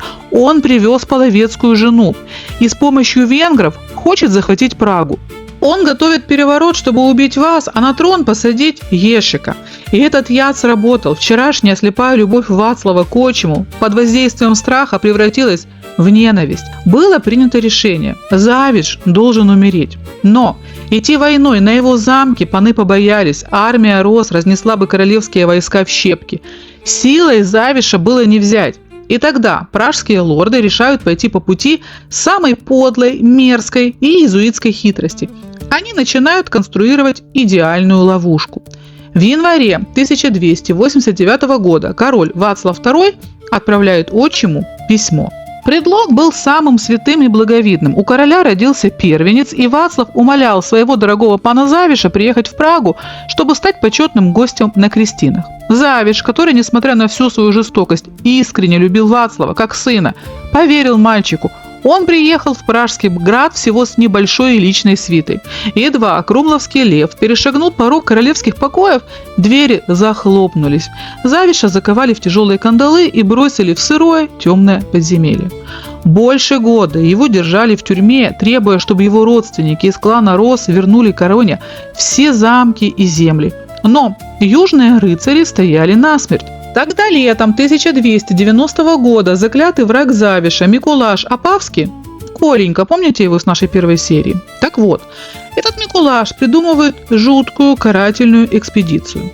Завиша, исхудавшего и закованного в цепи, привязывают к телеге и везут по Южной Чехии как живой щит. Королевская армия подходила к замкам Витковичей. Микулаш Опавский выкатывал телегу с пленным вперед и орал защитникам на стены: «Сдавайте замок королевским войскам прямо сейчас, или мы у вас на глазах отрубим Завишу голову». Несколько крепостей сдались, чтобы спасти жизнь своего вождя.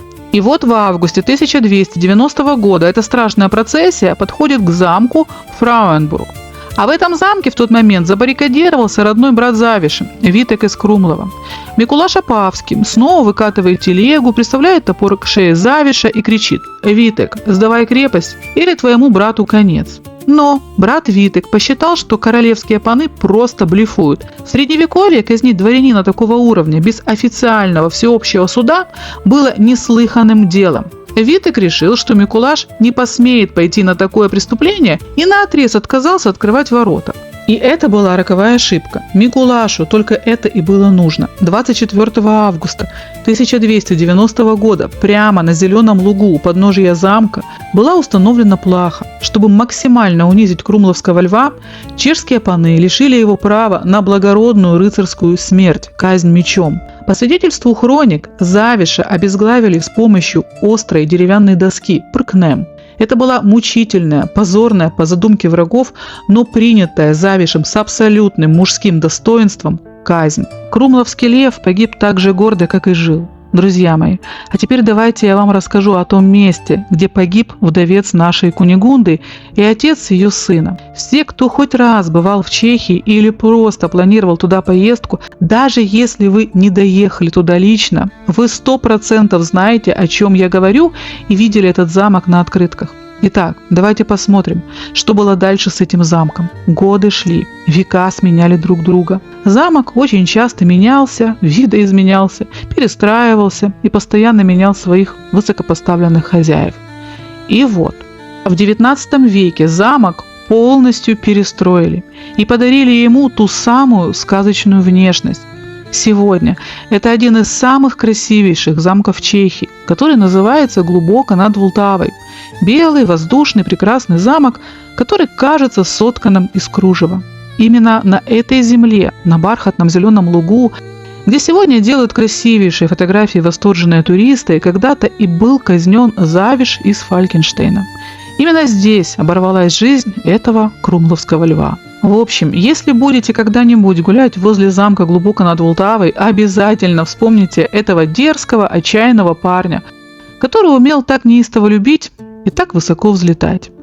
А что же случилось со всеми остальными героями нашей закрученной драмы? Давайте начнем с самого главного.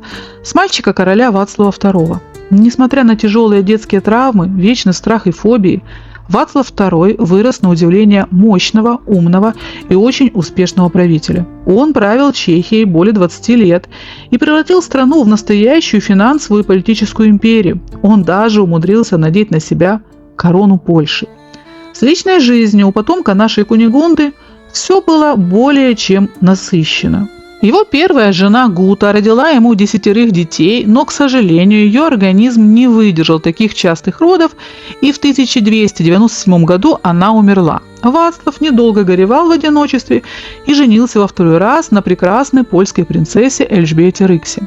Король оставил после себя огромное потомство. Казалось бы, кровь Кунигунды надежно закрепилась на чешском троне, а династия Премысловичей сильна как никогда. Но стоило Вацлаву II в 1305 году умереть от той же самой чехотки, что когда-то сгубила его мать, как в Чехии начинается такой дикий, невообразимый бардак. На престол сел единственный сын Вацлава, юный Вацлав III. И тут чешские хроники фиксируют ужасную трагедию. Парень не успел править и года. В 1306 году во время военного похода в город Аламоуц 16-летний Вацлав III был подло заколот неизвестными прямо в своей постели во время отдыха. Поскольку молодой король не успел обзавестись детьми, со смертью Вацлава III мужская линия великой династии Премысловичей прервалась навсегда. И вот тут на Пражском престоле начинается такой хаос, который можно сравнить разве что с худшими временами междоусобиц в Древнем Киеве. Правители сменяли друг друга как перчатки. Одни приходили, другие убегали. Все со всеми воевали. Прямых наследников мужчин не осталось, зато остались дочери Вацлава II, внучки нашей Кунигунды. И европейские дворяне устремились в Прагу как коршуны, пытаясь жениться на чешских принцессах и через них урвать себе корону. Чехия буквально трещала по швам, страна тонула в долгах, разбое и анархии. Было совершенно непонятно, чем закончится этот кошмарный бардак, если бы на сцену не вышла последняя наследница этого трона. А внучка Кунигунды и родная дочь Вацлава II, невероятно амбициозная принцесса по имени Элишка Премысловна. Править страной в одиночку в те суровые времена она, конечно же, не могла. Средневековая эпоха диктовала свои жесткие правила. Поэтому она сделала самый логичный политический ход – вышла замуж.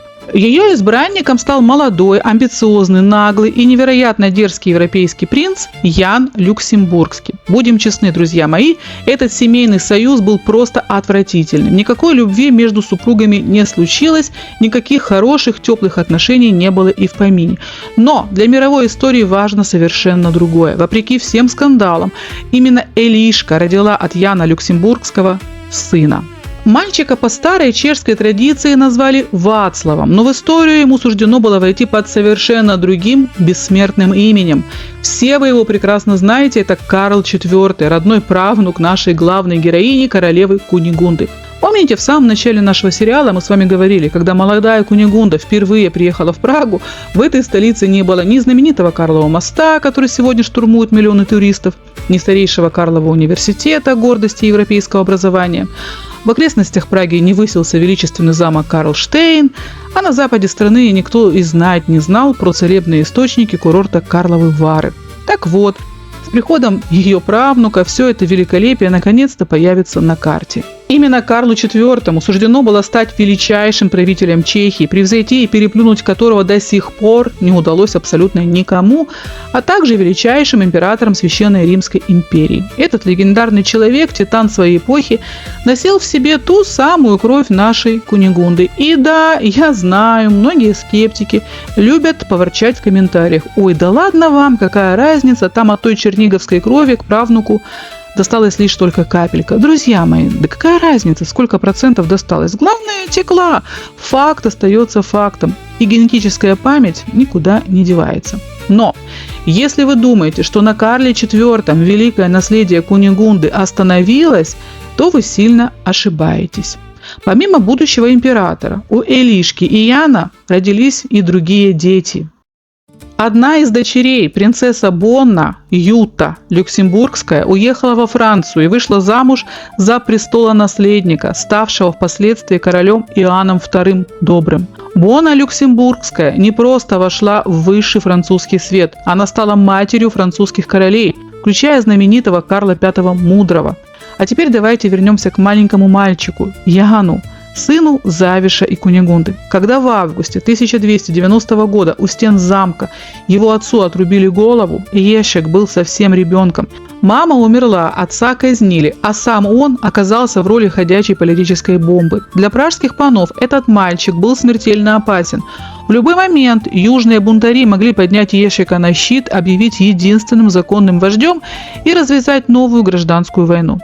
Как же поступил с младшим братом король Вацлав II? И вот тут нужно отдать Вацлаву должное. Он не стал уподобляться шекспировским злодеям и уничтожать ребенка, но и оставлять его на свободе было нельзя. Вацлав разыграл классическую средневековую карту. Если хочешь навсегда убрать человека с политической шахматной доски, но при этом сохранить ему жизнь, отдай его церкви.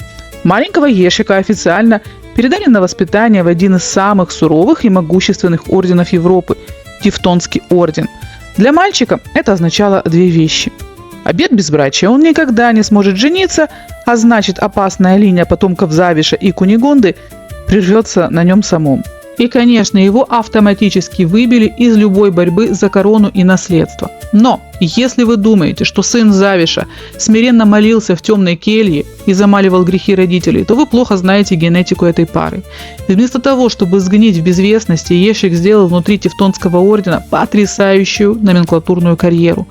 Он рос, учился, воевал и постепенно заслужил колоссальный авторитет. В итоге он вернулся в Чехию не просителем, а хозяином. Ешик занял важнейший пост верховного магистра и управляющего Тевтонского ордена на землях Чехии и Моравии. Под его началом оказались десятки замков, земель и сотни суровых рыцарей-братьев. Он спокойно пережил смерть своего брата короля Вацлава II. Он издалека наблюдал, как прерывается по мужской линии династия Пчемысловичей, и как на чешском престоле полыхает тот самый дикий бардак, о котором мы говорили. Ешек не вмешивался в эти интриги. Он застал и воцарение Яна Люксембургского, и рождение своего великого племянника Карла IV. Сын Завиша и Кунигунды умер в 1337 году, оставив о себе память как о умном, жестоком и очень успешном церковном политике. Он доказал, что даже если твоя жизнь начинается с катастрофы и плахи отца, ты все равно можешь взять судьбу за шкирку и прожить ее гордо. Друзья мои, но на этом мы можем, конечно же, поставить точку в истории нашей Кунигунды. Хотя какая точка? Вы же прекрасно понимаете, что точка здесь невозможна. Память о ней жива. Ее бурная кровь передавалась из поколения в поколение, а ее прямые потомки живут на этой планете по сей день. Кстати, а где мы можем встретить ее потомков сегодня? Если вдруг окажетесь на званом ужине в Букингемском дворце у принца Уильяма, или решите заглянуть на чашечку кофе королю Испании, или пересечетесь с монархами Бельгии и Дании, знайте, вы смотрите прямо на кровных прапраправнуков нашей героини. А если до Букингемского дворца вам лететь далеко, а вот навестить саму Кунигунду вы очень хотите, это сделать абсолютно не проблема. Не нужно искать заброшенные замки или тайные склепы. Просто запишите адрес. Прага, Онежска, 12. Старое место, Онежский монастырь. Именно там, в самом сердце чешской столицы, в прохладной готической тишине древней королевской усыпальницы, по сей день похоронена наша Кунигунда. Вход туда свободный, так что каждый из вас может спокойно зайти под эти величественные своды, пройтись по древним плитам и буквально прикоснуться к XIII веку. Но мы на этом, конечно же, не останавливаемся. Наша большая историческая мозаика только-только начинает складываться. Мы переворачиваем эту чешскую страницу и снова возвращаемся к другим ярким, удивительным и невероятным историям. Спасибо, что прожили эту драму вместе с нами. Подписывайтесь, ставьте лайк и до встречи в следующих сериях. Пока!